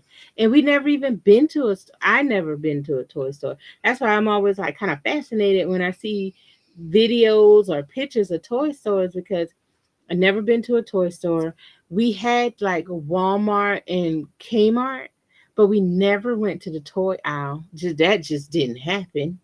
So I don't even know if I knew it was Yeah. a permanent toy aisle. I remember going by the toy aisle during Christmas time because I always saw the bikes. And then it seemed like it was an aisle with nothing but board games, and that's all I remember. But it wasn't like all year round. I don't think I even knew that toys were in the store all year. So you know, so it was never nothing. I was like, oh man, I wish they would make that, because it never came to my mind that, well, I knew in my mind I was never going to get it anyway.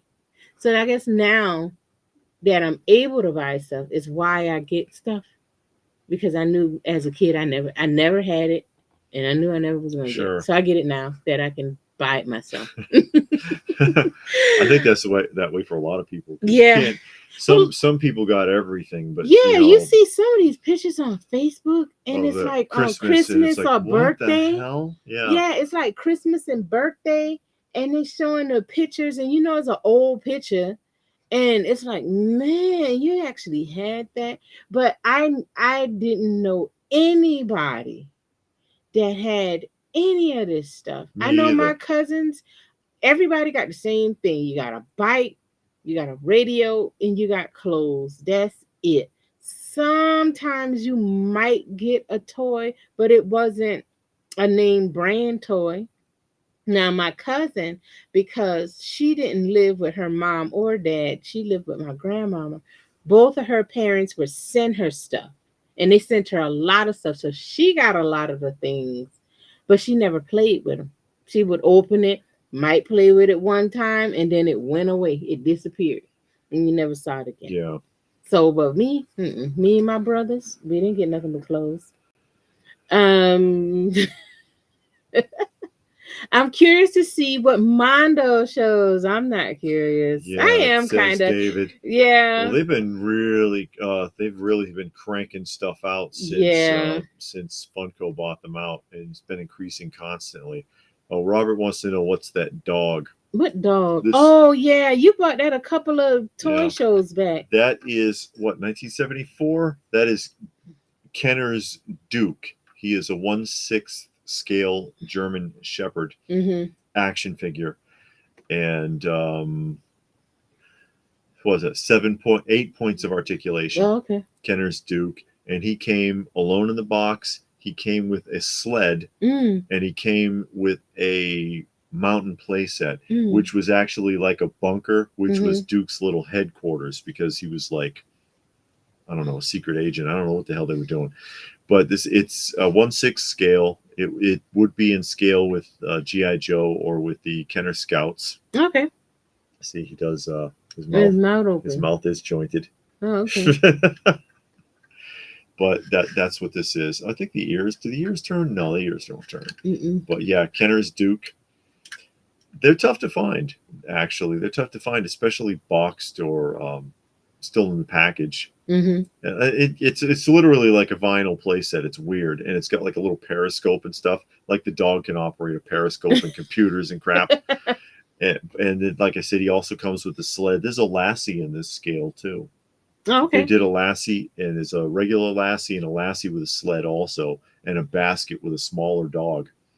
Because Lassie's got to rescue a dog. But yeah, that's just a neat Kenner throwback there. I'm waiting to order Twisted Garbage Pail Kids Mad Balls by Premium Toy DNA. Oh yeah, DNA. Yeah. The Mad Ball collectors are dedicated with all the variants. Can it be completed?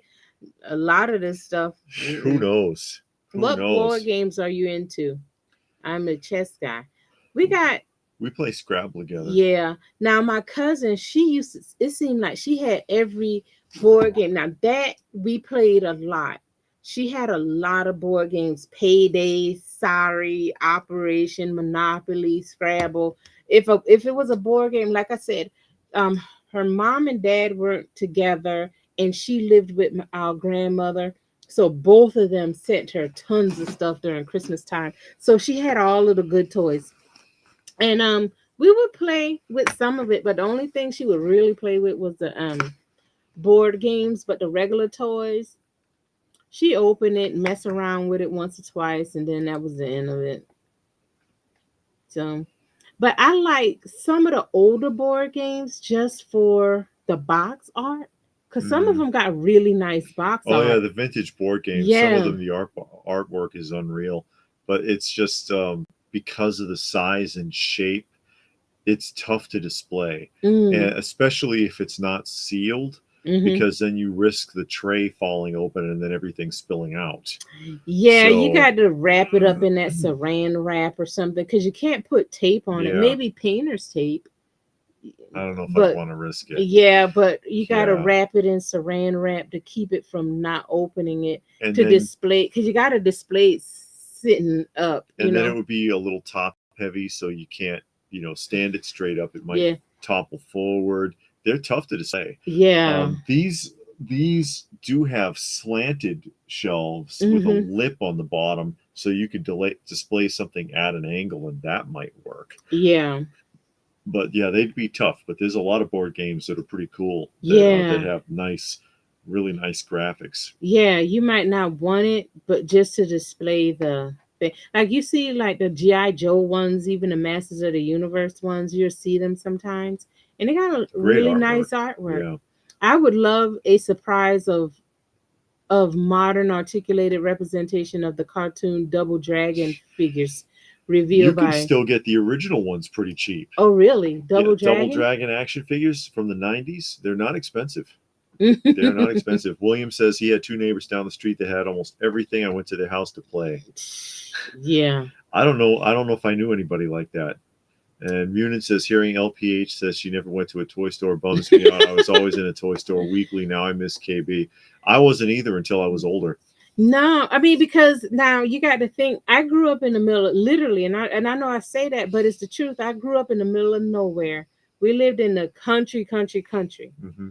and the nearest store was 30 miles away, and that was town where you had the grocery store. I'm serious, and it's It was still that Hazard. way. Yeah, and it's still that way. So you had like, if you needed to go to the grocery store, go to Walmart, Kmart, you had to drive 30 miles. If you wanted to go where the toy store was, because I knew where Toys R Us was, that was 60 miles away. You drove 60 miles, you ain't going to Toys R Us. Yeah. You going to whatever you drove them 60 miles for. That was it. Now we did go to the mall because my aunt would take us to we went to the mall maybe 2-3 times a year. Once a year in November, we would always go to Red Lobster. Every November, we went to the Red Lobster, and every so often, I don't know what the reasoning was. We would go to Ryan's. Ryan's was a store like Golden Corral almost. Okay. Yeah, you had the Yeah. buffet, but you could order from the back.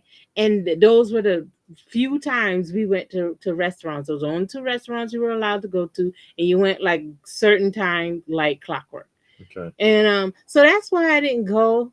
I didn't have that experience because it wasn't available where I was. Yeah, I never went to restaurants. I wasn't brought to restaurants. The only restaurant I ever went to was Burger King because I was in the Burger King Kids Club, and so I We I didn't would even go. do that. I would go because the calendar would have the free coupons, and Hmm. so I went to get my free meal once a month with the Burger King Kids Club, and that's it.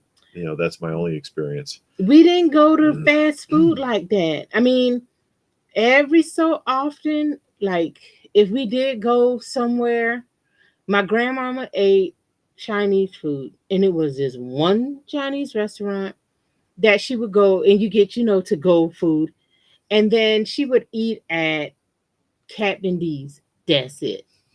You ain't going nowhere else. That's the fastest food you were going to get. Now, my brother, he had worked at Burger King, and we used to have to go pick him up. So you drove that 30 miles to Mhm. go pick him up from work at night. And sometime he would bring each of us a hamburger. Okay. But, I wasn't in no kids club. We didn't go to McDonald's and Burger King often. So I didn't really eat there Yeah. until I And started like I working said, there. that was on my own. So Yeah. it's like, my mother never left the house. So it's just never left the apartment, rather. Brian Mm. says he misses Kmart, and he thinks that part of the reason they failed was because they didn't go with the flow of society and put self checkouts and other ridiculous modern things in the store. But they died before self checkout now. Yeah, they were sinking for a long time. Yeah, Actually, so I don't know. I think they died out way before, because I remember them dying off, seemed like in the early 2000s, Hmm. maybe even the 90s. And I remember when they merged with Sears and they started um selling like craftsman tools in the Kmart and stuff like that. You sound like you live in Nevada.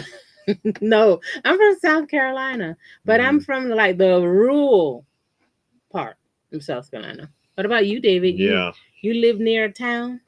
Yeah. He lived in Boston. Yeah. He lived in town. Yeah. I lived in Alston, Massachusetts, which is an annex of Boston. Very Hmm. big, very busy college town because it's right between Boston College and Boston University. There's a million freaking people down there. Yeah. So, but I went to the Burger King because it was close, and I was in the kids club, and I went by myself. Anywhere I needed to go, I went by myself. Hmm. Um, Anything I wanted, I better figure out how to get it by myself. So when I was able to get toys or action figures, I'd be out collecting bottles and cans and trade them in for a nickel a piece to save up my money so that I could buy a GI Joe figure, or Mm. so that I could go to the movies by myself. I mean, That's how it was. but I mean, even as when I got on my own, like when I was in the military, I still didn't know about toys. I still didn't know about it. I still Hmm. didn't know about comic books until a few years ago, because like, and I've told this before, I'd never seen a comic book. My brother read Mad magazines. Uh-huh. So we had a lot of Mad magazines. I don't know where it came from, but he had Mad magazines and he would leave it on the kitchen counter and me and my cousin would read it, or flip through it or whatever. But that's as close to a comic book as I got. Um and I used to watch in the 90s, I watched Batman the animated series and I loved that, but I still didn't know Batman was a comic book. Even when I saw 89 Batman, I still didn't know it was a comic book because nobody had a comic book. Nobody read comic books. Hmm. So then I wish I knew all about that stuff in the 90s when I was like in the military or whatever, and I was on my own and I was starting to make money, and then back then all this stuff would have been a lot cheaper, and I knew about collecting because I probably would have collected it then, and I would have known to save it and keep it and to Sure. spend as much money. Kmart and Shopco were my jam. Hey Jay, how are you? I Yep. don't think yeah. Okay, yeah. No, he hasn't commented yet. Okay. And then Noonan says he has a few of the older Kmart exclusive Star Wars figures. Ah, Oh, okay. they They had had some nice ones. exclusives. Yeah. Hmm. And Trevor is there. He says it seems like Kmart was dated by the late 80s, early 90s. Well, we saw a lot of those Yeah. start to hurt, Sears and Macy's and Woolworths that went under in the 90s and so Hmm. on. Robert was an only child. He knows that by yourself Hmm. feeling. And then people weren't allowed to come over to the apartment. So I couldn't have friends over. So it wasn't the best childhood. It makes me appreciate everything I have now and everything I had as a child. Yeah, I mean, everybody got a different story. Yeah. But, for some reason, today we're all right here together. But, like, David's collecting journey was way different, or even toy knowledge was way different than mine. Like I said, I knew of the stuff from watching cartoons, so I knew it was Masters of the Universe Transformers figures, Hmm. but I honestly never saw one because I never went to the toy store. I didn't go to the toy section Yeah. at Walmart and Kmart. But David had saw all of that stuff, and I'm sure many of y'all did. And it's just weird how it all comes around. Jay was at Joe Fest today. Oh We'll man. be there tomorrow. We'll be Yeah. there filming tomorrow. We Yeah. couldn't come this we Mm-mm. couldn't come today. Yeah. But we'll be there Yeah, tomorrow. we'll be there tomorrow. Hopefully, there's still some stuff left because Jay didn't take all. Oh no. Jay left us some stuff. Noonan says, speaking of Sears, the only one in their area looks like the opening to a zombie apocalypse. Are they Don't know if still it's still open? open. Oh, I thought Yeah. they closed all the Sears and J.C. Penney's and all that down. There's I still a know. few hanging on, I'm sure, I but think all they're of the hurting. Sears though are closed. J.C. Penney might still be Yeah. open, but we haven't been to the mall in a couple of years. Yeah. Yeah, I think I remember the no, because when we were at the daycare center, we went to the mall, but we only went to the food court. Yeah. But to actually That's all they go cared to the about. mall and walk around, because we used to go to the mall to people watch, and we haven't done that in years. I remember the last time we went was they had that car show. I had went to pick up a figure from somebody. We met. I don't remember. I think it was a strawberry shortcake figure. Yeah. And met this guy on Actually. Facebook Marketplace, and we met up at the mall. Then it was a car show and we walked Mhm. around. You met David and everything changed. Yeah, because I didn't collect at all. Well, okay, I had collections of other things, dishes and figurines, but not toys. And then David brought all that. I like the dog behind you. Where is he from? Robert Robert missed already the asked that whole question. story.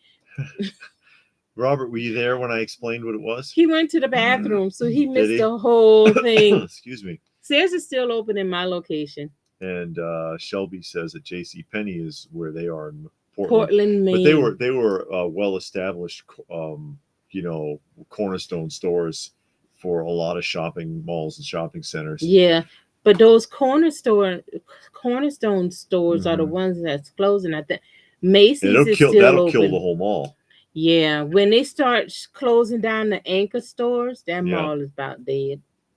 Yeah. Macy's is still around. We still see the commercials for Macy's, but we ain't been Hmm. to the mall. I know the mall that's near us, nearly all of the anchor stores are closed. The last time we was there, J.C. Penney was still open, and they were the only anchor store left in the mall. Yeah. Everything else had closed. But that mall had a lot of shootings. It did. Well, I remember when it opened up, and it was nice and it was big, and they had a lot going on. They had like restaurants, because they had like this courtyard area where they had seating, so they had the restaurants like facing that way, and then they had outdoor seating Yeah. and the movies, and they had other events at the mall. But then they started all this shooting. They would shoot at the movie theater, and then they had shut the movie theater down for a while. I don't know if they ever opened it back up. And then it just had shootings at the mall. Yeah. And then stuff started closing down. The anchor stores left. And like I said, J.C. Penney is like the only thing still left. Last time I went to the mall, I was the only person throughout the whole place who even bought anything from what I saw. Says Munin. The last time we were there, we saw those robots. You know those. Yeah, they got those drones now Yeah. that patrol. Yeah, and then it was a bunch of police following them. You know, they were following the drones. Uh-huh. Like, Yeah, that's the security detail for the yeah. drones. So And the drones got security. Elite Action says he had Duke and he gave it to his little girl. Oh. Well, the little girl loved animals, so she's gonna take care of Now it. get her a stuffed animal. Yes.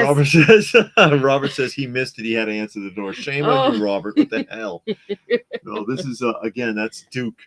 That's Duke. Like 1974 Kenner, and it is a 1/6 scale action figure of a German Shepherd, and he has 8 points of articulation, including his mouth. His jaws do open and close, so he can bite you. And he was sold like this, or with a little wagon that he can pull, a little sled or something, and also inside of a play set. He had like his little mountain hideaway, like little bunker that he hid in, because he was a rescue dog, and I guess he didn't need anyone else, so he could just be a rescue dog. So how he got the information to go rescue somebody and where to go? Inside his little cave, there was like a periscope and some other stuff. So he was on the lookout. He was on the lookout for in case there was danger. And so, yeah, Duke's tough to find, especially if he's His still. tail about to fall off. Well, no, it's just it's loose because it's supposed to be strung to his jaw. And so Strong to his jaw. so when you pull the tail down, his mouth would open. But you pulling the tail down now and that mouth not opening. Yeah, because the connection came loose. Mm. That's why the tail's loose like that. And that's pretty common with Duke for the tail to for the jaw and tail connection to come loose. And I don't want to take them apart. No. But yeah, Duke, any packaging for Duke is pretty tough to come by. Yeah, I mean, it has drones, not the flying one now. It's these big old robots on wheels. They look like Daleks from Doctor Who. Did believe in Woolworths went under. They were such an institution. Says the Andorian. Andorian. What is that? It's from Star Trek. Oh, should have known. Mm-hmm. Hey, Andorian, how are you? I don't think I remember seeing your name earlier. And look good next to the 1/6 scale snake eyes. They also did not Kenner, but so who did the Lassie? Someone else did a Lassie in the same scale. But yeah, Duke is often put either with Steve Scout or G.I. Joe because they're all in the same scale. Yeah, the Payless clothes around here. That's where we got the majority of this stuff from. Yeah, we got the when the Payless displays from Payless. Yeah, and the those shelves we got them from Payless because they were closing down. And we had went in there and asked them if they were selling the stuff, and they said, yeah. He looks like one of the Marx toys, like the elephant behind you. Yeah, he's not from Marx, but that there was a lot of that going on. They wanted to try there, and I always wondered if it had anything to do with the show. There was a Duke show. Oh, was it? And it had a comic book, I think, Gold Key. I could be wrong, but it was a police dog or something though. And I was like, I don't know if it's the same one. Duke's was a pretty common name for a dog back then. Raccoon says, mall robots, no thanks. I saw a chopping mall. Well, these are like I said, they're shaped like Daleks and they have weird functions, although they tell you that they don't use the functions. Like it could fire a taser, or it could like spray aerosols, like mace or something like that. And it has an olfactory sensor, so it can detect smells. Like some of them are supposed to be able to detect the smell of like marijuana, for example. That's everybody at the mall. Yeah, everybody at the mall. Well, the robot can freaking do it too. So, but it's a big, heavy thing, and you're not going to tip that over a big freaking Weeble. Yeah, and it just rides around, and it's huge, and you really got to kind of almost squeeze by it because at the mall they got the upper level in the little platform, and it goes around in a circle, and it just keeps going around in the circle. And then when it's time to charge itself, it goes to its charging station and swaps with another one. Yeah, in another one. So you might have I think ours. Well, the one near us, 2 of them were roving at one time. Yeah. So you had 2 roving and 2 were on the charger. Yeah. And then we saw it when one of them put itself on the charger, and then the other one kind of woke up, I guess, and then started doing his patrols. Hey, Gilgamesh, how are you doing tonight? Hope all is well with you. And there was a security detail, but the security detail was there for the robot. So if the robot had a problem, it would put out the call. And this mall, those guys, they look like a SWAT team. It was not mall security. No. This was an armed detail with body armor and everything. Oh, thank you, David. Oh, wow. I don't know. He said it was 10. I don't know. Oh, how that's gonna go. Yeah, I mean, I don't know. Whatever. Toys R Us, KB, JCPenney, Sears, Kmart. I just realized a lot of stores I shopped at for years are all gone. GameStop may be the next one. Depressing when I put it that way. Yeah.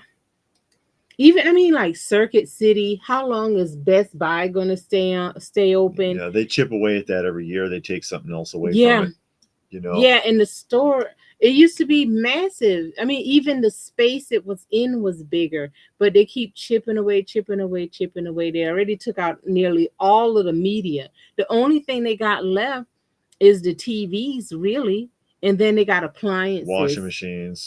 They got a ton of appliances. You got that. Wait till they mount. They could technically. AI actually becoming scary. they're authorized to do it in California. Just real They busy. they have they use they're authorized to use explosive tips is what they call it, and they've done it in Texas too, to take out someone where they couldn't get to them. They use like the what do you call it, those robots that they use for bomb Mm-hmm. disposal, Mm-hmm. and they put like there's a little explosive pack they put on the tip of his arm, so they just ride right up to somebody and pow, just blow right up in front of them and kill the guy. And they've done that in Texas, and they've signed a bill to authorize it in California just for the sake of conversation there. So yeah, it's coming. Shelby had a friend that won a lawsuit against GI Joe because they had those spring-loaded missiles that could cause serious eye injuries. That was in the 90s. They started doing that, right? The little firing packs. Like, let me Uh, see. the cat is Like this doing one. fine. They're all doing fine. They're all around. This, Just here. like this guy, and Oh, that hold thing on. Let me actually, move that out the way. that actually like is a little launcher. But I don't think that companies should be sued because a kid's dumb. I don't know. Just saying. Best Buy used to have a whole aisle of anime DVDs. Yeah. Loved it. Now they don't don't even have carry DVDs at physical all. media. No, they don't carry any media. I used to go there a lot to buy CDs. They don't sell nothing. They don't even sell. Well, I don't think they even make programs for the computer anymore. You just go and download it. Yeah, because you used to buy the discs, and now they don't have the discs. Yeah, They Target did and away with Walmart. all of that, and they stopped carrying that a long time ago. Yeah, they're the only ones that's left now, and that I don't think they're gonna go anywhere. But then they don't always have what you want or need, or the quality isn't that great, or whatever. I don't know. It's just all getting weird. And Munin says, forgot about Circus City. Best Buy had some great anime exclusives. Oh yeah, that's. Did you read that one? No, Oh, at least they have collectibles. They they're do in still bad have shape. collectibles Yeah, though. they're beat up. Yeah, they're not, collector grade. Night all. Hey, good Oh, night. Thank Severus you for has to hanging go. out with us. Looking forward to our video tour. And Munin wants to know, did Storm Shadow ever get a micro figure? No, he did not. Because I did that showcase the other day because I've Mm-hmm. got the third annual GI Joe convention micro figure complete set from Mm-hmm. 1994, Mm-hmm. and no, they did not do Storm Shadow. Seen on Whatnot, people would do auctions right in the vendor booth. What? Really? Wow. What? Are you ridiculous? You got stuff right there. Well, you may as well have stayed home. You may as well have stayed home. Who does that?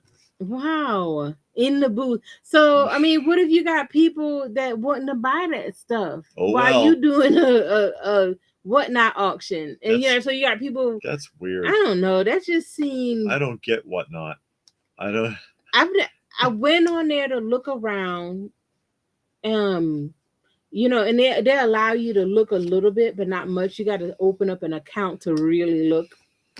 So, Yeah. but I went on there just to see because the only thing you ever hear is comic books, but they sell a There's a lot lot of of other stuff. stuff. Yeah, a lot of other stuff. But you And got to have. people are either apparently doing really well or getting screwed. Yeah, yeah. And they're mad all the time. I've heard some people tell some great stories. They had some good luck. They got some good deals because auctions didn't go as the seller hoped. So they actually got some really good deals. I've heard some scams. People got scammed. They bought some books. They didn't receive it, or it wasn't in the shape that they thought it was going to be Yeah. in. So I don't know. I think the beard shop. He thinks it stopped growing. Well, it curls up a little bit. I don't know. It gets to a point where after a while you can't tell. You know what I mean? And Until it grow 5 then inches. one day you'll notice it's like it's your navel, and then that's what happens. We saw the guy at the flea market. His was all the way down to his navel. Yeah. And he had rubber bands all throughout it, just like a bunch of different rubber bands in there.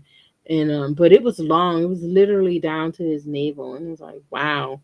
And then started touching it and everything. He was like, "What are you doing?" I was like, "Oh, I'm showing my husband your beard because I want him to get his like that." He was like, "Oh, okay." Like this crazy woman. What's wrong with you? Because I was trying to point him out, but you act like you didn't know what I was talking I about. don't know what the heck you're talking So about. then it got his attention. He's like, "What? What are you talking about?" And I'm like, "I'm sorry. I was pointing out your beard to my husband because it looks so nice, and that's what I'm trying to get his to look like." Yeah, And he she was wants like, me to "Oh, look like ZZ Top. I wanted to be all down in. It's all gray and salt and peppery." Yeah, if the cats don't pull it all out. You know that little monkey cat digs in there. What's it? The new kitten. He likes to get up under here and he gets his paws into it and he does this. He's What's wrong with that cat? Why does he do that? I don't know, because he's a cat. Cats are weird, man. Cats do all kinds of crazy stuff. You know that. But I yeah, guess. I don't know. It's comforting to him somehow, I guess. What are you going to do? But yeah, that's the one that was brought to us, the newest kitten, the little black one that had the burned paws, and somebody brought him to our door. And Ah, so now we have 20. I 20 that we're taking care of, we folks. got to get rid of 15. I got the 40th anniversary Voltron Black Line today. Now I Okay, have to find the other four. He's pretty cool. Did you ever says get your Gilgamesh. Wildcats finished? I know you said you only needed a couple of more to Yeah, finish up the she's Wildcats. close. No, I'm not. You're I'm not nowhere close? near How close. many do you need? I need a bunch. What's a bunch? I mean, how it looks like you have like 1,000 of them. No. I need one more for wave Oh one. yeah. And then I need See? a bunch more for wave two. And then there's that like 12-inch one of Grifter. I ain't getting no 12 No, inch because it's too big. Where I'm gonna put it? In a box? with the In a rest tote? with the rest of the stuff. Well, Mm-mm. you got half your collection in totes I anyway. know. That's a shame. Yeah, Saw on Facebook that Dallas Vintage Toys has toy YouTube influencers visit their store, and when they are about to leave, they sign a glass case next to the entrance. really. Okay, well that's cool. Toy influencers. Are we toy influencers? I used to I'll have watch you know that I am a toy influencer, my good man. I used to watch Dallas Vintage Oh Toys, yeah, and then they had showed they had got those mask figures. Well, they had got a lot of stuff, but they grade everything. yeah, And I was like, ugh. yeah. And then it's like I mean, insane. it looks good on display, but the cost, like, Yeah. whoa. And they got a YouTube, not a YouTube, eBay page. I think I had bought something from them one time. Uh huh. Mm-hmm. They got a lot of nice things though, but everything just about is graded. That's what I need to get as a T-shirt, and it says "Worship me, I am a toy influencer," and I'll walk around like this. Do you know who I am? Get No, out of my way. get two more to complete, but I'm getting only getting the 6-inch ones, not the deluxe box Lunchbox ones. ones, Okay, yeah. so he only needs two. Uh-huh. Yeah. What about the 2-packs? I got one 2-pack. Yeah. I need one more 2-pack and that'll be done. And I'll have a crown. And then I I'll wear need a the crown. vehicle. They have a vehicle. Yeah, and I'll walk You around. ain't walking around with I'm no the crown. king. I'm the king. And I'll pull the wagon. That wagon that some people have that gets Yeah. in the damn way. I'm gonna take my wagon tomorrow. No, you don't need to bring that. We won't have any room for anything. Hmm. But you You got drag all that kind wagon of room. around, and you're always in the aisle, and you're waiting for them to get the hell out of your way because they got a wagon full of stuff. And then I'll say, "Place your tribute into my wagon. Do you know who I am? I happen to be a YouTube influencer." And they'll push you down. And And I'll I'll say, walk on by. and then their lip will quiver, and I didn't know. I'm sorry. Please forgive me. It's too late now. That's what I'll do. You influence my toys so much they dance around at night. Says William. Do Uh-huh. they? I bring them to life. Actually, you both have become popular. Don't be shocked if you both one day ask to sign something. We have been asked to sign stuff, but One time. yeah, one time. But we have had, a lot of people come up to us at the shows and say hi to us. We've had people want to take selfies with us. It's weird, You but should get the death probe for your $6 million man and a Fenbach figure. well, yeah, I'm working on it. It's hard to find that stuff now. I used to have the whole set, but Oh I boy. had the whole set boxed and a loose example too. Mm-hmm. But back then, I mean, these were like 40, 50 a piece when I was Mm. getting them in the 90s. Now they're insane. Mm. You know, they're insane. But yeah, again, target of opportunity. Whenever I get a chance and I find something at a show or wherever, and it's a decent price, Mm-hmm. if I can do it, I'll do it. If I can do it, I'll do it. Otherwise, it is what it is. I try not to worry about it too much. I've gone on about that before about losing the collection, but when I bought that stuff back then in the early 90s and whatever, that stuff was so cheap. It Yeah. was so cheap. I've mentioned before having the boxed IG-88 that I got for like $40 or $50, and that was the going rate. You know, it wasn't worth much more than that then in like '92 or whatever. And what does it cost now? A lot of that stuff I know I won't be able to replace it. David says Shartimus Prime was getting upset Hasbro started sending Marvel Legends to newer YouTube Legend collectors and not him because of his OG status. Really? I don't know if I don't think I've seen that show in a while. What? Shartimus? I don't know if we've ever watched this show. I know. Yeah, I know who it is. I know who it Yeah. is, but I'm not sure if we've ever watched him. I've heard his name before, but I've seen his show before. Oh, you have? Yeah, I've seen it before. But yeah, he is one of the older ones. He's got a lot of subscribers, like Pixel Dan. Mm-hmm. Yeah. Yeah. But yeah, I know we're not quite at that level. We're not. I don't have like a 500,000 subscribers. Like I said, if I could do this for a living, that'd be fantastic. And I'll run around all over the country. Oh yeah. But sure, that'd be fun. You gonna go by yourself?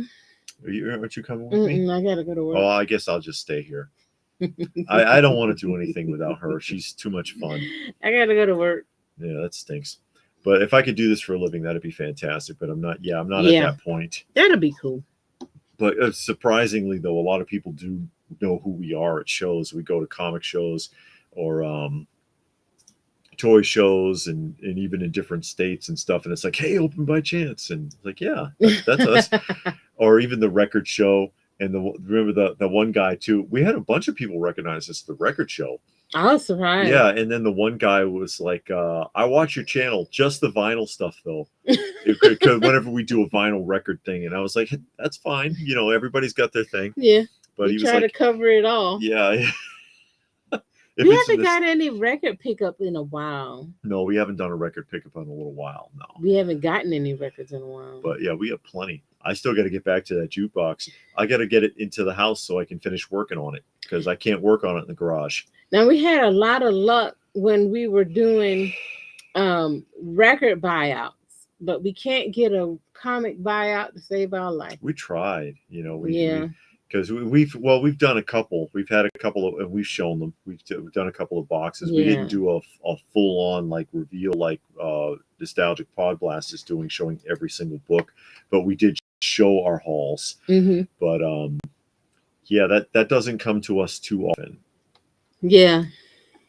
Don't sell yourself short. You two have a decent following. Hey, we appreciate it. No, we do. We appreciate everybody who joins us, who participates or watches the videos or whatever. Yeah, it means something, Mm-hmm. And all we're trying to do is just share with the community. We love it and we enjoy it, and we're just sharing that with other people. Yeah, and it's a form of escape and release from just a everyday grind in the world around you that you have to face. You can just have a few minutes, or if you got a few minutes, if you got the whole time that we're on, to have that time to escape from, I guess, reality of Yeah. bills and kids and wife and husband and whatever you got going on. Media and propaganda and Yeah, politics and and all of that, because social that stuff gets nonsense. overwhelming. Yeah. And I stopped watching the news way back in like 2006 because it's just it feels like they pin you against each other, and then it gets so overwhelming and depressing. So, you watch that all day long and cause anybody to have depression. Sure. You need a break somewhere, and they take your break Yeah. from you. You used to be able to go watch some people use sports. You can't even do that now. Oh, wow. It's infiltrated everything. What does Patrick say? When there's an action figure I like so much, I might get two or more of that figure. Some people do that. Yeah, Mhm. I seen this one guy on YouTube. He gets two of everything. He keeps one in a box, and then he displays one loose. So he'll have the box example behind the loose example. Yeah. I love your live streams. I try to watch every one. We appreciate it. Thank you and appreciate that. And Elite Action says, I think you're the most fun to follow. Toy education in the chat's very great. And kittens, that's right. There's cats. Oh, them cats. I'm trying to get rid of all. They don't come down. All 19. Can't. That's too much. I don't know if Thank you. I'll turn gray real quick. You'll recover. Drink some water. I read news. Put some Windex on it. Yeah. Tussin. It'd actually be bad for me. Yeah, it is bad for you. Yeah. It causes you to get depressed. You get an ulcer. You get agita, they used to say. Agita. Are you giving me an agita? Come on. What is wrong with you? Why do you do things like that? Nobody even know what you're saying. Come on, somebody knows what agita is. No, they don't, because nobody's ever heard of that word before in their whole life. They have so too heard that. But anyway, we were talking today about music. Were we? Yeah. You know what'll relieve everybody's day? What? David gonna find something to relieve everybody's anything. day. I can grab anything. There you go. That's happiness right there. That's an old placemat. Smurf placemats are tough to find, actually. Oh, really? Yeah.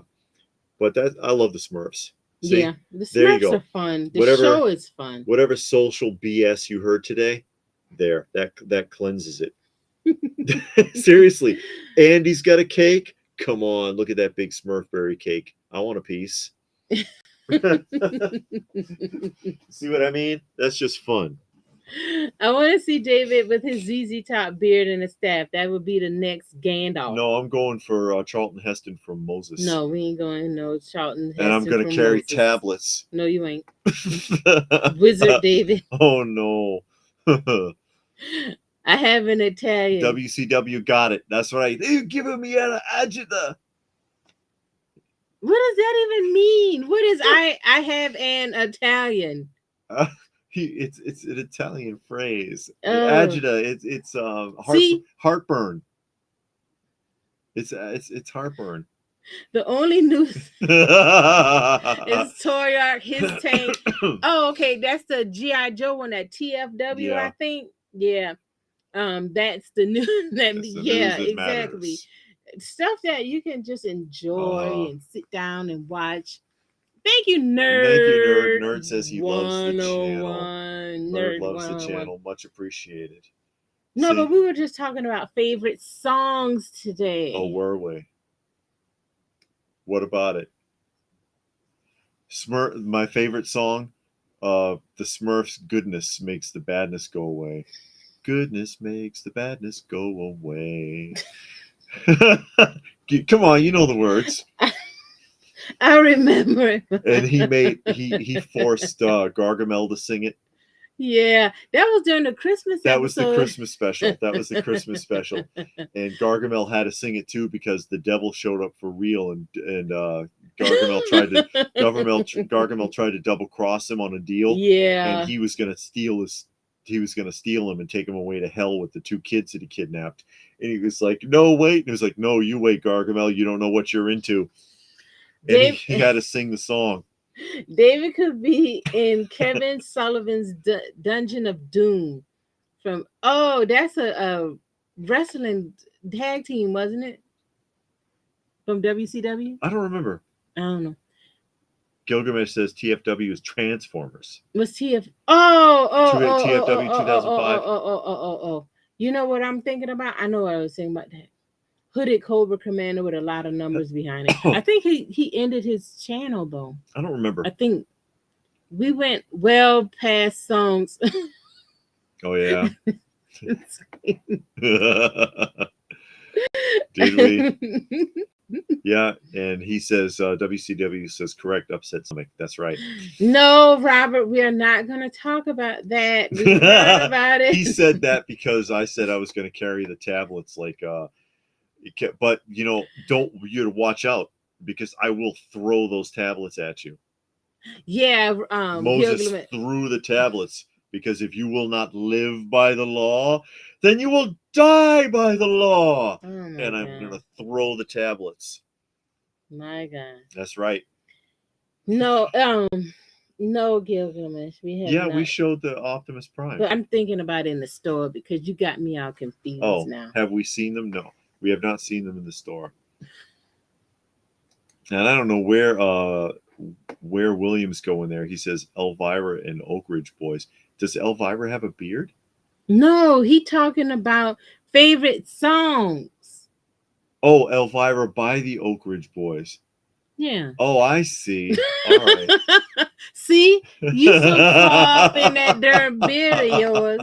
You're the one that wanted me to grow it. Yeah, but I don't need you to be talking about it for 20, 30 minutes. Oh, whatever.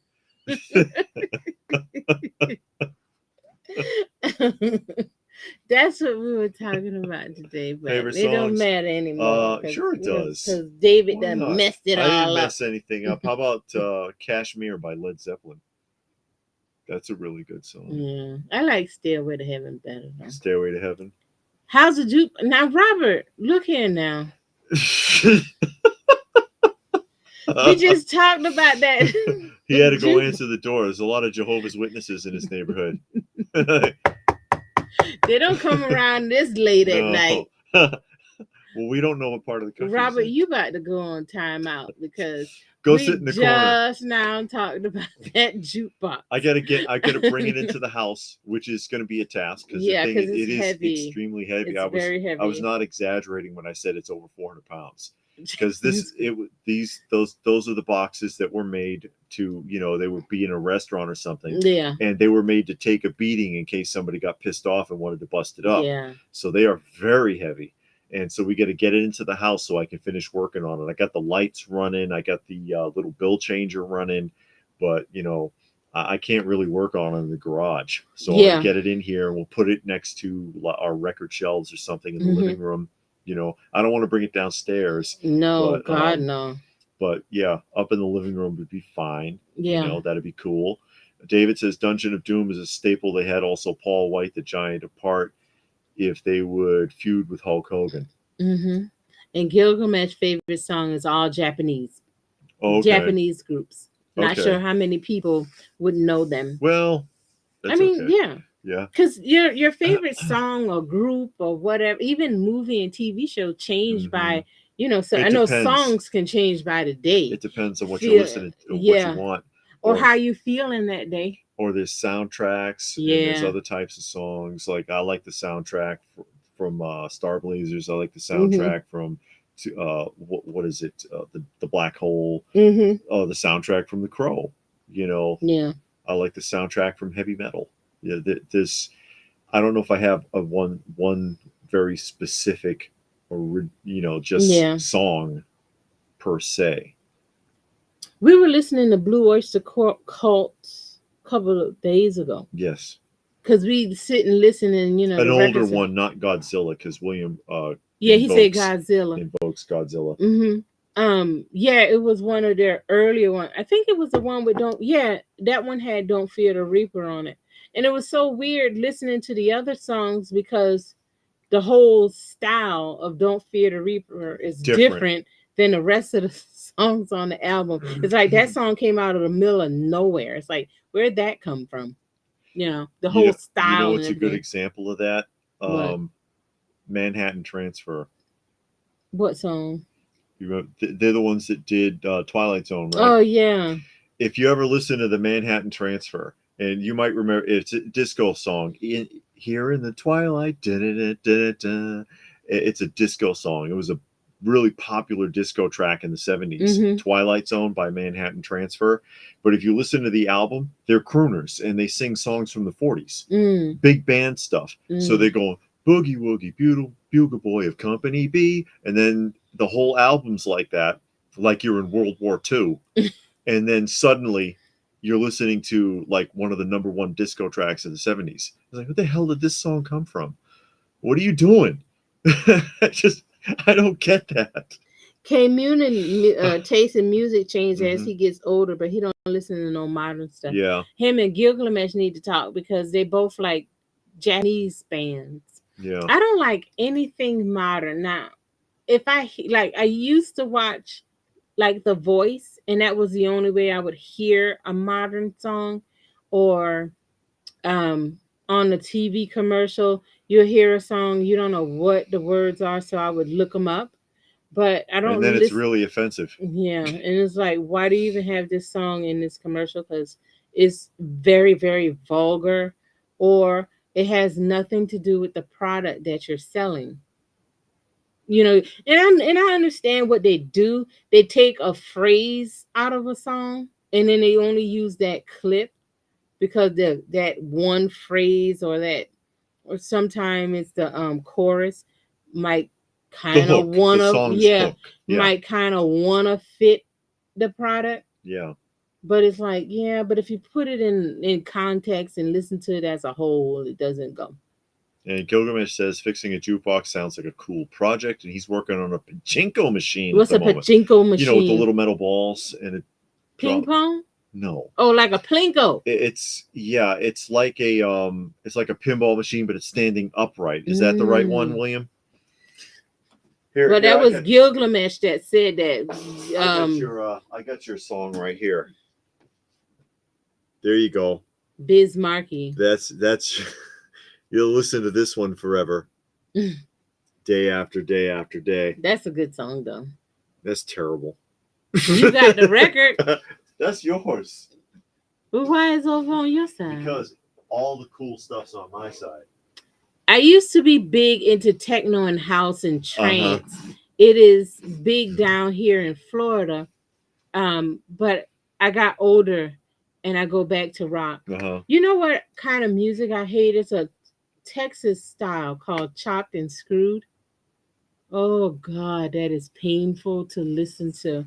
I don't know how many of y'all know or heard of chopped and screwed, but they'll take a regular song and slow it way down. Like you used to on the record player, you can turn it on slow so it'll sound, you know what Yeah, I mean? yeah. They would do the whole song like that. But it would be a regular song, but they would slow it down and then make albums out of it. And it's like, Okay. and I and I'm like, how can you listen to this that speed? It was just bad. I like modern, but not American modern. Bandmade is one of my favorite Current bands. favorite bands Current for anyone who favorite. might know them. And Hmm. Gilgamesh confirms that yeah, pachinko is the vertical pinball. That's what I thought. Modern TV, yeah, I agree with you Yeah. 100% with that. We don't really watch a lot of modern No, TV we or watch movies. vintage stuff. Yeah. So we watch a lot of vintage stuff. Hmm. And then Munin says Bismarcky, I don't know about an album with a grown man crying on the front. Gives off the wrong vibes. Yeah, Well, but it she fits the told him song. he was just a friend. It fits That the was the thing. song though, so Or it's friend. You say he's just a friend. He sounds terrible in that. It's awful. And they made a video. Oh yeah, I do. See, David's heard it. He says it's Sounds wild like a and it sounds like demon demon's rapping. rapping. It sounds awful. No, I don't know nothing about that. I you don't know you nothing ain't about missing that. nothing. Well, that's quite all right. That is quite all right. There's plenty enough good music to go around. I don't need to hear anything modern. I don't care. There's stuff that goes way Oh, back that we probably would love that we haven't even heard yet, because yeah. there's so much that's been produced from the 40s Mm-hmm. all the way on to the 90s. I love So doo many wop. decades. Yeah, see, Yeah, I like doo wop. and there's so many decades worth of music and thousands of albums that you Yeah, can dig through and find something that fits, that suits you. yeah, You don't need to constantly be looking for the next new thing. And the same thing goes with the TV. You hate the modern TV? Guess what? There's decades worth of television shows, yeah. and most of them are better than anything that's on right now. You get TV shows from the 50s, 60s, 70s, 80s, and even 90s. So you have 5 decades worth of shows, hundreds of thousands of hours of programming. You can find something.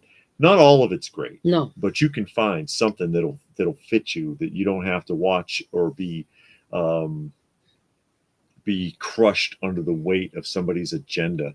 You know what I mean? So yeah, or movies. I don't have to go watch a new movie. There's thousands of movies It is from two new movies I want to watch. from various decades. I know, but most modern films, because I put that up on the Facebook group. It was like, here's the list of the so-called blockbusters that are coming up for 2024. Mm-hmm. Anybody interested in any of these? Personally, I really wasn't. Maybe the Batman Part Uh-huh. Two, Because we're but gonna go see it's that. been pushed back, Oh, and the Joker. I don't know how I feel about that We don't know. with You can't be all like that. Lady Gaga being in there, because I really don't like her. You You know, don't know nothing. We well, had to go see for yeah, ourselves. We got well, to we'll see it for see. ourselves. But there you are. Gilgamesh says he just finished the Fallout series on Amazon. It was one of the few good news shows they've seen in a I've heard while. that that show was good, and we have Amazon Prime. We could check it out. Check, see 1 or 2 episodes, see if it's doing anything. But yeah, we just look at whatever's on. Munin says you'd think with all the college educated writers they could write a modern show that isn't terrible. Nope. No, Well, the thing is that they're not coming up with anything that's original, and they're looking at it only in terms of a franchise, and so there's no passion. They don't care. They don't care about what they're writing. Elite Action Joe. Yeah, he says nothing new is interesting. 50s, 60s rock and 80s punk, even 70s soft rock and ballads, but new is yuck. Yuck. And these streaming services seem to be horror heavy. Yeah, Yeah. but if you look around, they are a lot of Mhm. other stuff. But it seemed like the stuff that's coming out is horror and thriller. Yeah, thriller horror movies. That seems like all they make. Yeah. It's like make something else. And then by horror they mean they're going to be messy and gory and nasty. Yeah, and And just killing and and blood and blood. that's just not interesting to me. I don't want to see that. Yeah. And you can have a great thriller without that. Look at the original Halloween. There isn't a drop of blood in that movie. It's all implied. We were watching. Well, I was, because David left the room watching the movie. When it was, I think Wednesday, that day we were off. Yeah. And the premise of the movie was fine, the plot, but it was a lot of killing in it. It was at the beginning. It was messy. Well, no, it kept on going. Yeah, it was too much. I don't want to see all that. Yeah, but I liked the plot, and I wanted to see where they were going, because they were doing some experiments on some people, and the girl, she had escaped, and she went back and killed the 2 people that held her prisoner. That's why she killed them. But then she ended up killing their kids too. And the kids didn't know what was going on. Yeah. It was the parents that was doing all of the torturing and stuff. Yeah, that when she goes and blows away a 6-year-old girl with a shotgun. That girl was not 6. However she was old, like 15. No, she wasn't. Yes, that was a little girl. The boy was like 15. The little girl was a little girl, and she was hiding under the bed crying. There was a different girl. Well, she shot her with the shot. She blew her away, and when that happened, I was done. I didn't want to see anymore. Anyway, You weren't even paying attention. I You're gonna was go on paying and on. attention because you were so mad, darting back and forth. You didn't see what was going on. But no, yeah, I mean, they can make movies without a lot of vulgarity and just unnecessary gore. Gore and blood and guts, and yeah, they it's not necessary. It could be implied, and you can get the Yeah, message across. Like I said, Halloween, there's yeah, no blood in it. mm-mm. You know, the first one, Yeah, they didn't do it. They didn't need it. It didn't need it the way that it was done. It made sense. mm-hmm. You don't have to use all that shock value all the time, and then you desensitize people to it.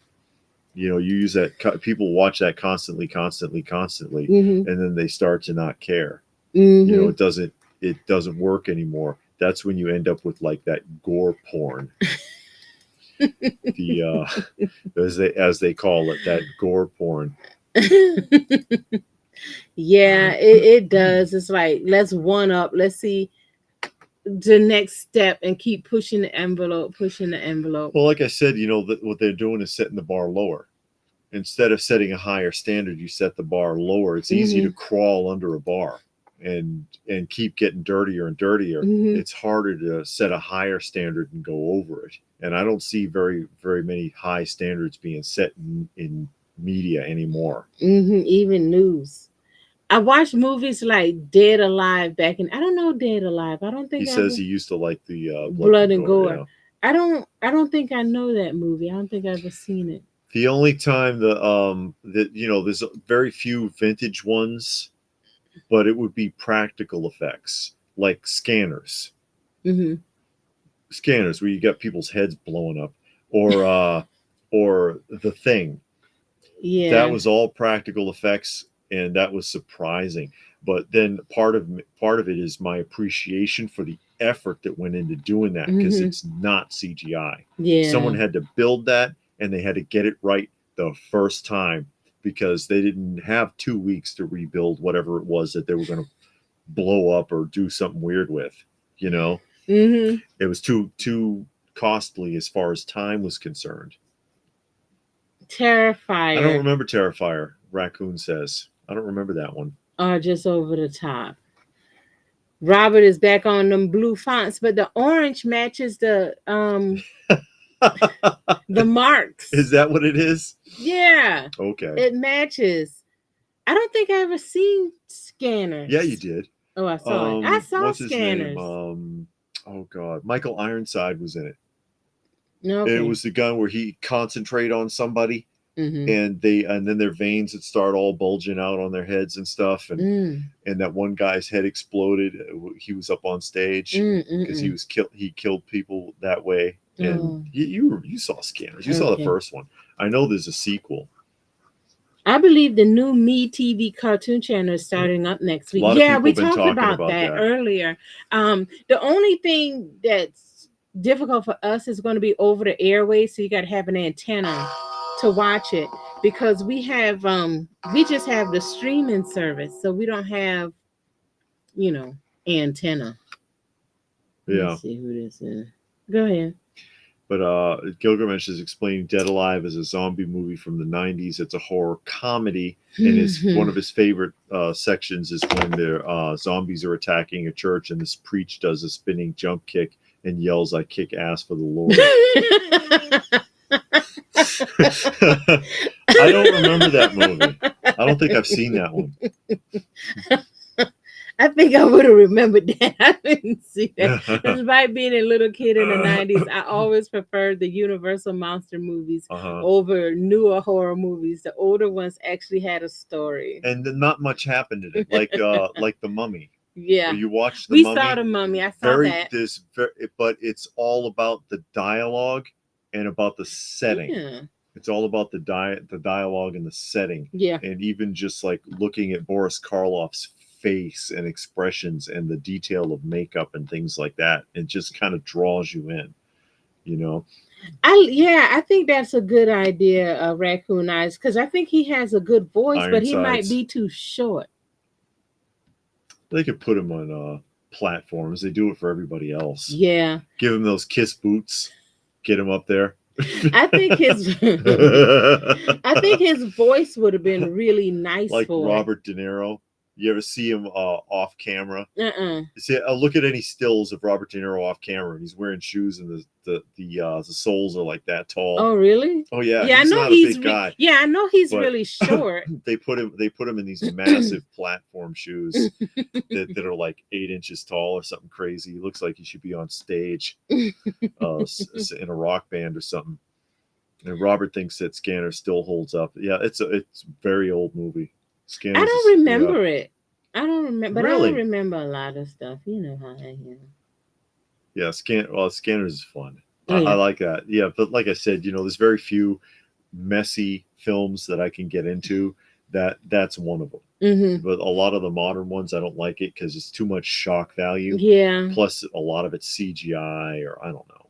Yeah. They do a lot of CGI now, especially digital squibs. That's one of the things I heard about with the new Bad Boy films, because they used practical effects in it, including actual squibs, Oh, which okay. are the bullets. Yeah. When you get shot, they actually were wearing blood pack vests Mhm. and stuff. They wanted to do it like an old school 80s or 90s film. And I was like, okay, I get it. And the premise is goofy, Mhm. but what I've heard is the film is fun because it feels like that kind of film, and it fits with the others Mhm. in the series. Because I could watch Commando all day. That Right. Commando, it's a goofy movie. The guy kills an island by himself, but it's fun. It's just fun, and I love when he refuses to cooperate in the beginning of it. When they kidnap his daughter, he's like, "We have your daughter, so you're going to do what we said, right?" Mhm. Wrong, and then he shoots him. It's just a fun movie. It's fun and silly. I never heard of visiting hours. I'm gonna look that up. He stalks a lady in the hospital. Uh-huh. But wasn't I don't know if he? I saw Visiting Hours. He was in V, the TV show. Yeah, he was in V. Mhm. He was good in that. And then he was in Wishmaster. Wasn't that him? No, in that's not Wishmaster? him. Mm. He's not in Wishmaster. He Mm. was in Total Recall. He Mm. was the bounty hunter in Total Recall, Okay. chasing Schwarzenegger around. Oh, okay. But yeah, he was in a lot of stuff. Mm-hmm. Ironside's got Is he around. still alive? Yes, the last thing you saw him in was the one with what is his name? The guy who played Batman, and he was super skinny. He kept losing weight. Oh yeah, the mechanic. The mechanic, yeah. Christian Bale. Christian Bale. I couldn't think of the name. Mm-hmm. He was in that, and he was the guy that lost his arm. Oh, he was the one that lost his arm. But he's gained a lot of weight now. Yeah. Ironside's well, got he big. old now. Well, still. When you you can get be older, old. You can be you old. start packing on them pounds. You don't have to. No, some people do. Munin likes Commando. It's just fun. Commando is fun. It's silly. It's ridiculous, but it's fun. It's kind of like Siberian film. Watch it. Serbian film. Watch it. Write it down. It's the same. It's the same as like with Rambo 2. Mm-hmm. The first Rambo was a solid drama. I like the first Rambo. The first one was a solid drama. The 2 and 3 were like shoot 'em up 80 films. Yeah. 80s films. And then 4 was a drama again. Mm-hmm. 4 he got serious again. That's when the girl went to Mexico. No, she shouldn't have went to Mexico. That's 5.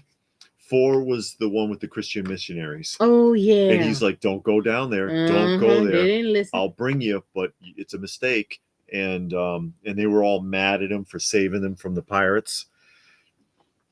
And David says, "I wonder if you guys will see a Transformers Siege Titan Omega Supreme tomorrow at Joe Fest." I don't know. You never know. I'm gonna be looking for Starstream Visiting Hours with William Shatner and Michael Ironside.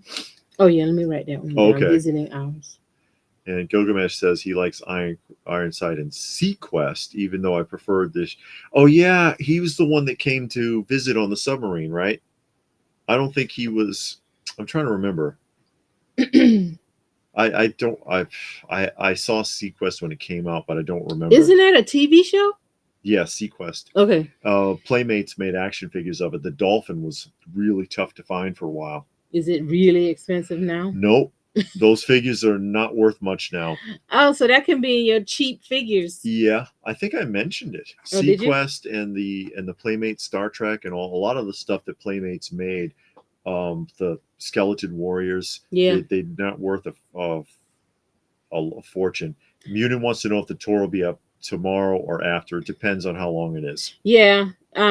Most probably Monday though, Because there's a because lot of editing involved. yeah, and then So we usually do the little bit at the end and all of that, and then he has to, like he said, edit because there's always a lot of people around, so you got to start, stop, start, stop. You walk yeah, and you catch somebody back and all of this stuff. people get in your way. Yeah. Or they say something weird. You don't want people to hear it. but yeah, any of the videos I put up, there's a lot of editing involved. It could take hours sometimes to Yeah. do some of these videos. Yeah, but we try to bring the best experience and make sure that we cover everything, and that We try. yeah, we try. And but without it getting too long. well, the one thing when you go to these shows, especially the bigger ones, it's a lot of people there, and you got to navigate around those Yeah. people, because you got some people who think, oh, let's just stand in the middle of the aisle and talk. So then you can't really get around. You're like, excuse me, and then kind of get around them because they don't move. Yeah. And then, like David said, they carry the wagon, and then the wagon sits in the middle of the floor, and then you got to get around that. Yeah. And it does kind of make it difficult, but And there's some people that want to stand right there and talk, and they're not even buying anything, and yeah, they're just there. And then if it's cosplayers, oh god, they're just everywhere, just standing around looking cute, filming themselves, or just standing, and or walking really slow. WCW fan says he loves the tour videos. We appreciate it. Yeah. It's a lot of work. It's a lot of work, but we don't mind. Forget about editing. Forget the work put into it. Just film it raw. That's how you end up with a lot of those videos you see where people, they film in like their feet, and you see them walking around, and then they look up at something and then look around, and they film in people's backs. We're trying not to do all that. Yeah. Yeah. We try, and unless we can get in early, like if places where we can we don't have a press pass for Joe Fest. If we have a press pass, we'll go in as early as we can, so that we can film before it really gets busy. Yeah, and then you can see more stuff without getting blocked and all of that. And then sometimes the noise is less, so you can hear. And then we like to talk to the vendors sometimes. Sometimes the vendor is really busy and you can't talk to them, but if they're not busy, they usually like talking to you, so we like to talk to the vendors if we can. So we'll see. We'll do what we can. Yeah, we'll do what we can. That's all you can do. That's all you can do. Mm-hmm. And that Saturday, today it would have been really busy because the midday. Friday, Friday depends. Friday's not so bad. Yeah, because it usually starts late, like 5. Yeah, or 8 o'clock or so. Yeah, 5 or 6. But the Saturday is usually when it's jumping off. Sunday slows down again. Yeah. Sunday it slows down again. But then also, like I said, if we're gonna pay for admission, then Sunday's the better bet, because even though there may be some stuff that you might have missed, because there'll be a lot of selling or trading, then you'll get a better deal, because again, people don't want to pack that stuff up. They don't want to take it home again. They're trying to get rid of everything, or as much as they can. You're going away with less than you started with, unless you bought somebody out, which does happen. Yeah, we've seen that a couple of times where person's like, I sold out my whole booth. Yeah, sold out the whole booth. It does happen. There's some dealers will take a shot at it.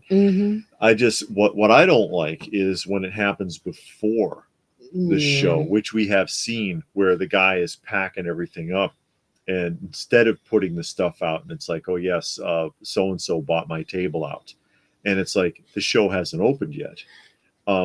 I think it's just better etiquette to do it after or later. At least let the show go on for a while, and then come up like, hey, would you be interested? And I've seen dealers do this. Mm-hmm. Would you be interested in clearing out your stock? Mm-hmm. We got a couple hours left. Would you be interested in just selling this in bulk? Do you have some, can we, and that's cool. Mm-hmm. But before the show starts, you remember that one guy made you mad that year, and that was at the Kane County, Mm-hmm. and because he had advertised that he had this huge collection of 80s Masters of the Universe Mm-hmm. carded figures he was bringing in. Mm-hmm.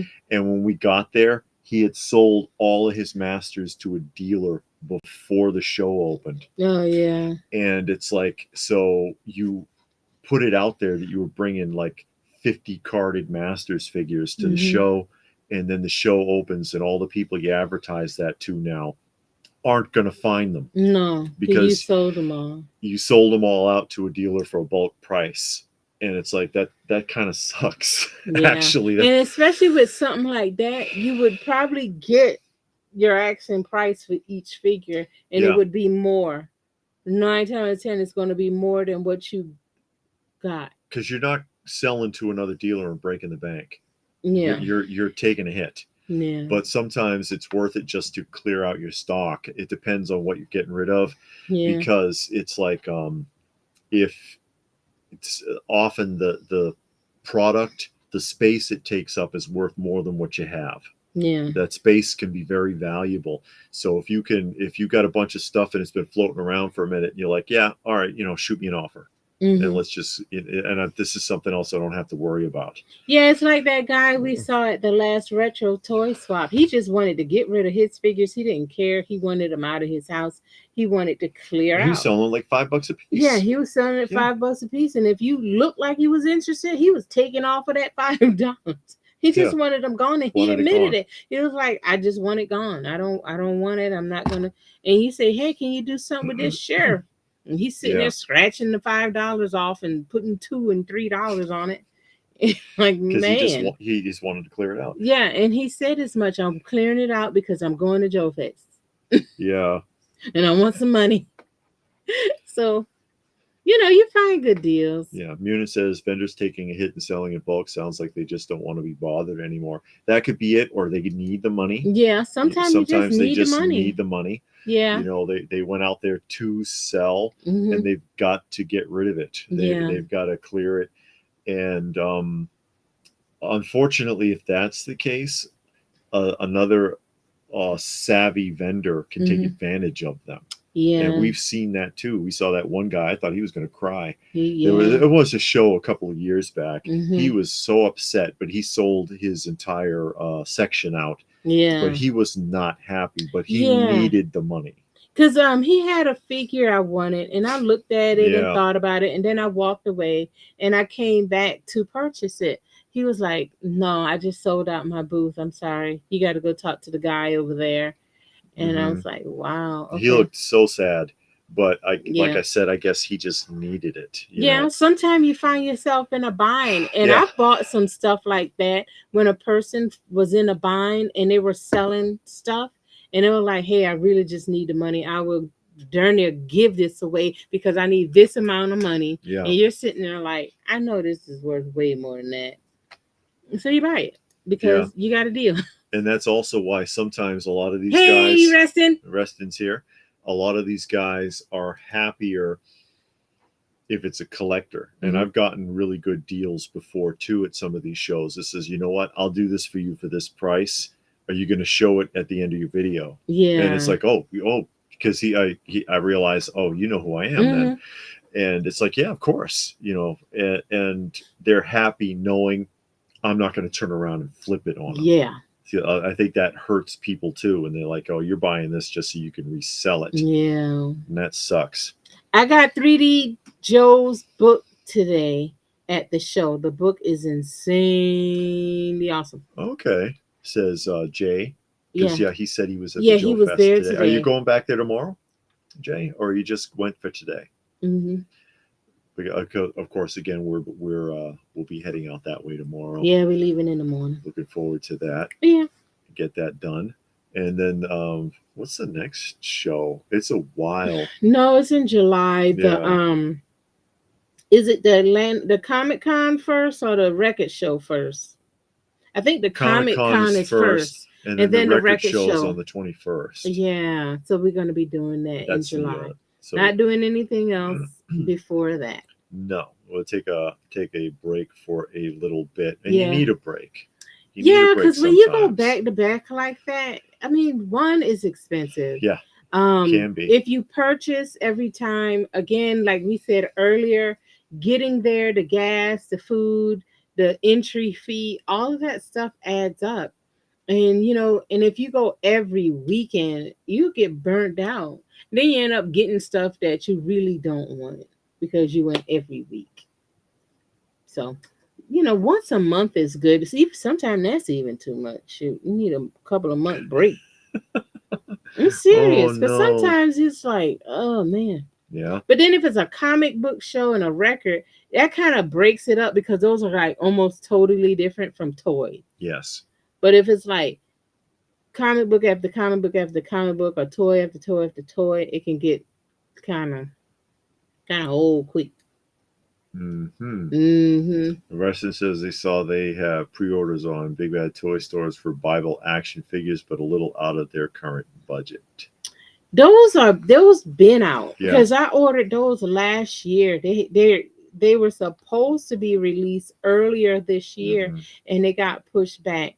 So if it's the same ones from I can't think of the name of that company, but they're a little startup company, and they have some biblical characters, Moses and the Aaron and the Ark of the Hmm. Covenant and all kinds of stuff like that. Yeah, those been on pre-order for a while. They should be being released soon because they were supposed to be released earlier this month. And Munin says they're going to need a break with all the import figures coming in the next several months. And then Yeah, yeah. Robert wants to know how many cons we're planning on going to this year. Well, I mean, we'll go to the retros. We'll go to all the Yeah, the retro toy toy swaps. There's like swaps. what, three more of those? Yeah, We'll because that's probably every other month, so that's yeah. 6 a year. There's probably three. There's probably the Conyers is probably going to be coming up, and I know they'll invite us to that. Yeah, There's the Joe Fest coming up, the record show. I yeah, mean, a 6 or 8 yeah, because I this we show a more than that on the thing, but we can't always get to all of them. yeah, You know, yeah. But we show because you we might try be to in that show. area, or you might be able to go. Um, are those Bible quests? The Elite Action wants to know if they're the Bible Quest I don't figures. think that. Are they in the No, box that looks like a Bible? It looks like a no. book. The ones that I'm talking about, I think there's 1/6 scale. Oh, The okay. ones I'm talking about, not unless Really? it's something different. I think it's 1/6 scale. I'm gonna look it up right now, but I think it's 1/6 scale. But it might be something Yeah. different altogether. WCW wants to know if we've ever sold anything because we were in the red and wish we didn't. Yeah, I've had to do that before Yeah, David did. for legal fees.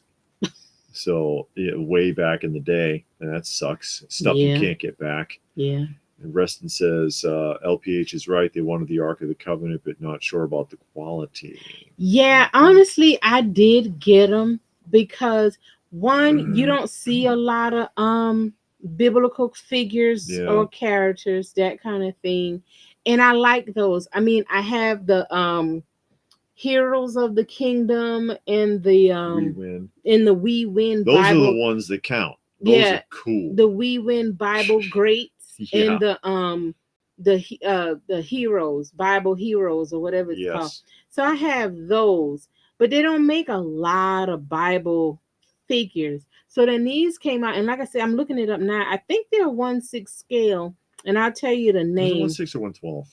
Oh, they're 1/12. Yeah. Yeah, and they're 1/12 scale, and they're made by D13 Toys. That's the one that I'm. Biblical Adventures series. Yeah, the Biblical Adventures. I hope they're not like crappy figures, but they're not that expensive. Yeah, yeah. But but he said it was Bible Quest. Now Bible Quest was out back in the 90s, I think. That's been Mhm. around for a while. No, this ain't it. This something else right here. Okay. Yeah, but the one I'm talking about, 6 or 8 A is a lot. lot. Yeah, They're it lucky is a if they lot. can get to one. It's Yeah. okay.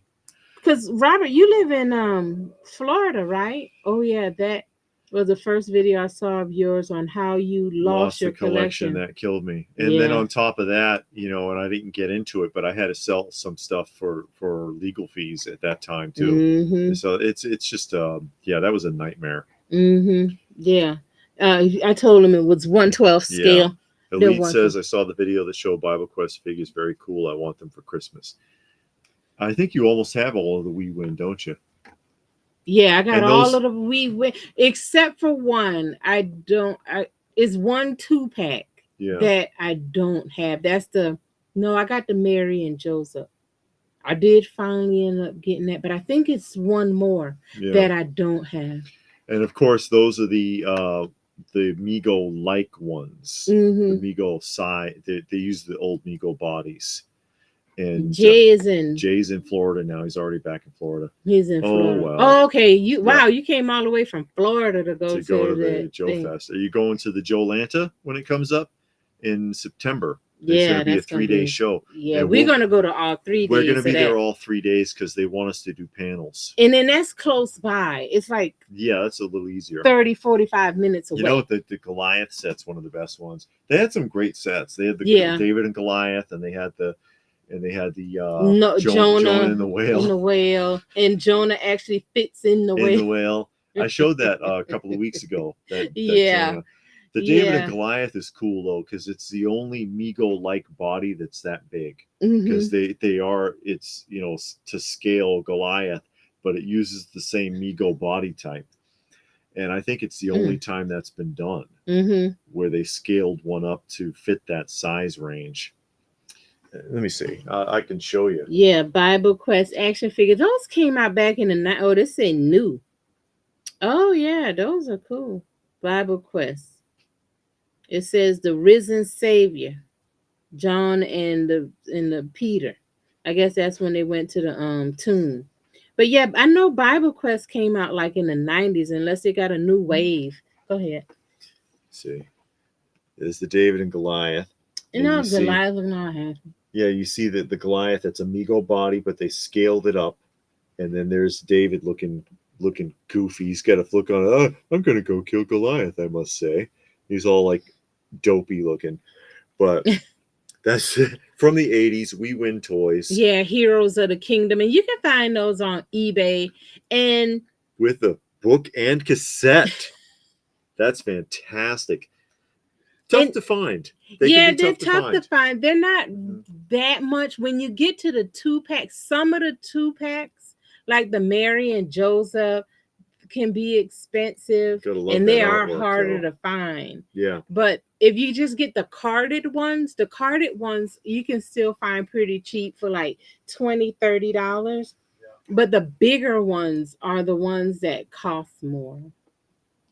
Haven't been to Joe Lanta, but been to most of the older official Joe Cons. The one held at Disney World twice was the best time. Wow, they got one at Disney World. Joe Lant is going to be really big this year because they've expanded it. Uh-huh. So yeah, so there's a lot going on with that. But I am excited about getting those Bible figures. Um Again, I don't know when they're gonna come out because they were ordered like I think it was even more than a year ago when the pre-orders came out and they kept getting delayed. So I don't know. But I don't know about That's it. how it is. Yeah, about the Bible Quest though. But I know those Bible Quests, I think, like I said, came out in the early 2000s or the 90s, the original one. So they're probably redoing it. Who knows? I'll look it up on Big Bad Toy Store. I doubt if I'll get it because I already got a bunch. Unless it got characters I don't have. Let's see. Yeah, we'll see. They did write all of them though. Oh yeah. Mm-hmm. Okay. Yeah. Even Daniel in the Lions Den. They Daniel did that in with the the Lions lions Den. and all the. Well, it's got to be better than the set you have. What? The 3¾ inch Daniel in the Lions Den from that one toy Yeah, company. that does look pretty cheap. They They got Daniel. who made that one? It's the same. It's We the Win. same. Is that We Win? Yeah, It's Oh, you already packed it. packed Oh, you up. packed it up. Yeah. Oh well, I can't show it. Yeah. She had it out, and it's a 3 3/4 inch one, and it's just. And then the package. It's got trading cards, but the window shows the trading cards, and the figure's cut off. You see like this much of the figure in the package. You see his like his arm and his leg and like a corner of his head. It's like, why don't you put the window on the side where the figure is? Yeah. I And didn't. then put the trading card behind the little And it's got flap this thing. like solid one-piece lion. They're cheesy figures, Yeah. but they're cute and Sometimes cheesy is fun. Yeah, but back then it was fine, and even now looking back, it's fine. But that mess they give us nowadays is not fun. At least it won't break when you play with it. Yeah, at least it'll hold together. All that new stuff breaks. Moses versus the snake man. Yeah, there you go. He turned it into a staff. David says Moses versus the snake man. You have the Does there Moses? Oh, the Moses has a staff, but he doesn't have a snake. He should have had a snake. That's what they should. Yeah, they should have given him a snake. He did that like once, so you could pretend that the staff transformed. It's like Pinocchio with the nose. That happened once. That only occurred once in the film. But that's all anybody remembers. So they think about. That's what they emphasize on all the time. Yeah, his nose. It was more significant that he was turning into a mule. Yeah, and he had the big old ears. Or the donkey. Yeah, all the kids were turning into donkeys. But no, where's your Moses? It's up there. It's on the card. Yeah. David getting the figure. The beard isn't quite as prominent as was Charlton Heston's. And the staff, he's got a staff. It looks like a pool cue. And then the 10 Commandments are back here. And there's actually something written on them. It's hard to see what it says, though. Probably the 10 Commandments. Well, I would hope so. There's a little book with this one, but no cassette. The cassette is separate. And then it shows you some of the other stuff that they have available. Yeah, on the back so you can know what all you need to collect. There he is. Going to part the Red Sea for you. Mm-hmm. The great journey. Yeah. But let's see. David's on his way back. Here I am. Yeah. Looks like Sean Connery. Sean Connery. Sean Connery as Moses. That would have been interesting. He could have done it. I don't know. Oh, no. I mean, Charlton Heston did that before Sean Connery was really acting, though. Oh, yeah. And David says that's pretty neat. Yeah, that's a cool. Thomas. It's a cool series. Yeah, it's a cool set. I mean, if you're into that kind of thing, it's a cool set. I like that kind of stuff. That's why I got it, and I'm getting the new 1/12 scale set that's coming out whenever it comes out. So but I don't think I'll get nothing else unless they make a character, like I said, that wasn't made before. And a lot of stuff came out like that after Mego went belly up. Yeah. Back in the day, because they made those. They did the Menudo figures. Used the old Mego style bodies. You remember the Menudo? Yeah, that was a band. Yeah, it was a band, and they had a show. They had a Saturday morning live action show. That one sound familiar. Yeah, I know New Kids on the Block did. Oh God, I like New Kids on the Block. I want their record. Step by Step. Oh no, no. But Menudo, they actually have 8 figures because the 4 or 5 band members? 4? I have no idea. There's 2 packaging variations for each of them. Mm-hmm. So there's a few of them out there.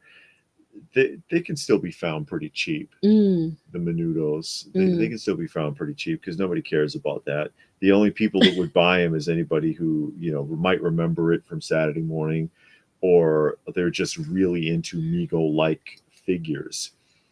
He's really into that. And Robert wants to know if I have all the 12-inch Star Wars. No. He only have what you see behind him. That's I don't have them all. I'm still missing the IG-88. I want to get them loose and boxed. So you want both examples? Yes. Well, you see, I get a boxed and a loose Luke up there, and a box and a loose Vader back there. In that layer. Yeah, I need Leia loose. And I need IG-88 loose, Mm. and I think that'll do it for the deluxe figures. Mm-hmm. And then whatever I can find boxed. There's a remote controlled R2D2, Mm-hmm. but it's a little bigger than the one that's up there. Oh, And then there's the Yoda hand puppet, but that would be gigantic by comparison. That came out in 1980. that sounds creepy. It's weird looking. Is it? Yeah, Mm. Yoda hand puppet. Yeah, They're a that big sounds. vinyl puppet. Yeah. That it's Yoda, so you can pretend. I don't know what you're supposed to do with it. Does it talk? No, you talk. No, no, no. I mean, in the show, does Yoda talk? Yeah, Oh, Yoda talks in the movie. I don't know. I never seen it. Frank Oz did the voice. Who is that? Frank Oz, the same the Muppet puppeteer who did Bert and other Sesame Street Oh, okay. characters. Yeah. Isn't IG-88 the most expensive 12-inch Star Wars? Yeah, that's the most expensive one. He's the hardest to find now. Was Ricky Martin part of Menudo? Menudo. I don't I know. don't remember. And Menudo went through a lot of members. I think that the figures are based off the characters that were on the live action show. But Menudo went through a lot of band members. Oh, wow. They had did a song a few years back with Neo that's amazing. I love that song, Single. I never heard those two, but I show well those three, but I'll look it up because I The like New New Kids on Kids. the Block. Hmm. They had tried to do a little comeback. They had started going on tour, and then they did one song with Neo, and it sound. I mean, even though they added somebody else, I mean, he was just like on a guest, but it sound like he was supposed to be there. It didn't sound like a added voice. You know what I mean? It Hmm. sounded like he was supposed to be in the band, so it sounded really good. Um, I don't know about Salt and Pepper and Rick Astley in Vogue. What's the name of the song? The Laundromat song, where Because Salt and Pepper, because they're washed up. you don't need to be like that. Salt and Pepper, I didn't think they would ever get back together because the Oh girl no. that does Salt, they asked her and she was like, no, she don't want to get back together because she had got saved and she didn't like the songs that they sang. She realized, looking back, she realized those songs were inappropriate, so she didn't want to go on tour and sing those songs. And Hmm. in Vogue, I know they had broke up, and one of the members, I think she was like homeless or something. And I don't know what happened to Rick Ashley. You don't hear nothing about him anymore. Oh yeah. Yeah, songs called "Bring Back the Time." Oh, I'm Oh gonna, I'm yeah. gonna look that up Bring on back you the on time. YouTube. Look at the video. When they were popular and had money. Bring Ha back ha that ha. time. The one guy, Jonathan from New Kids on the Block, has a show on HGTV. Oh He really? renovates houses. I watch him.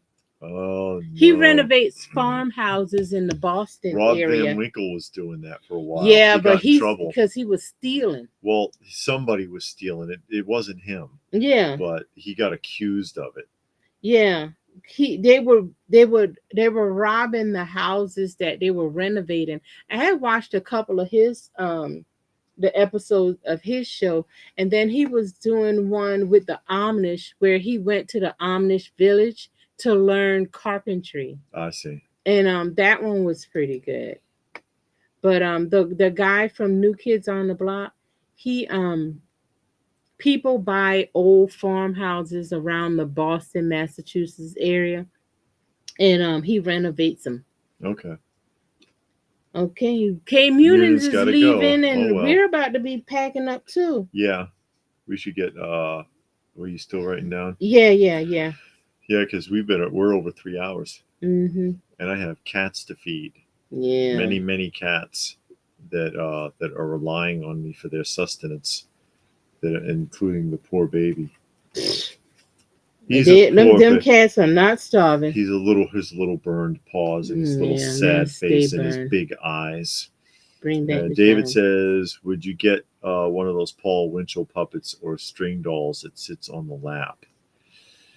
I don't know. I don't know if I would do that. There's the only. Let me see.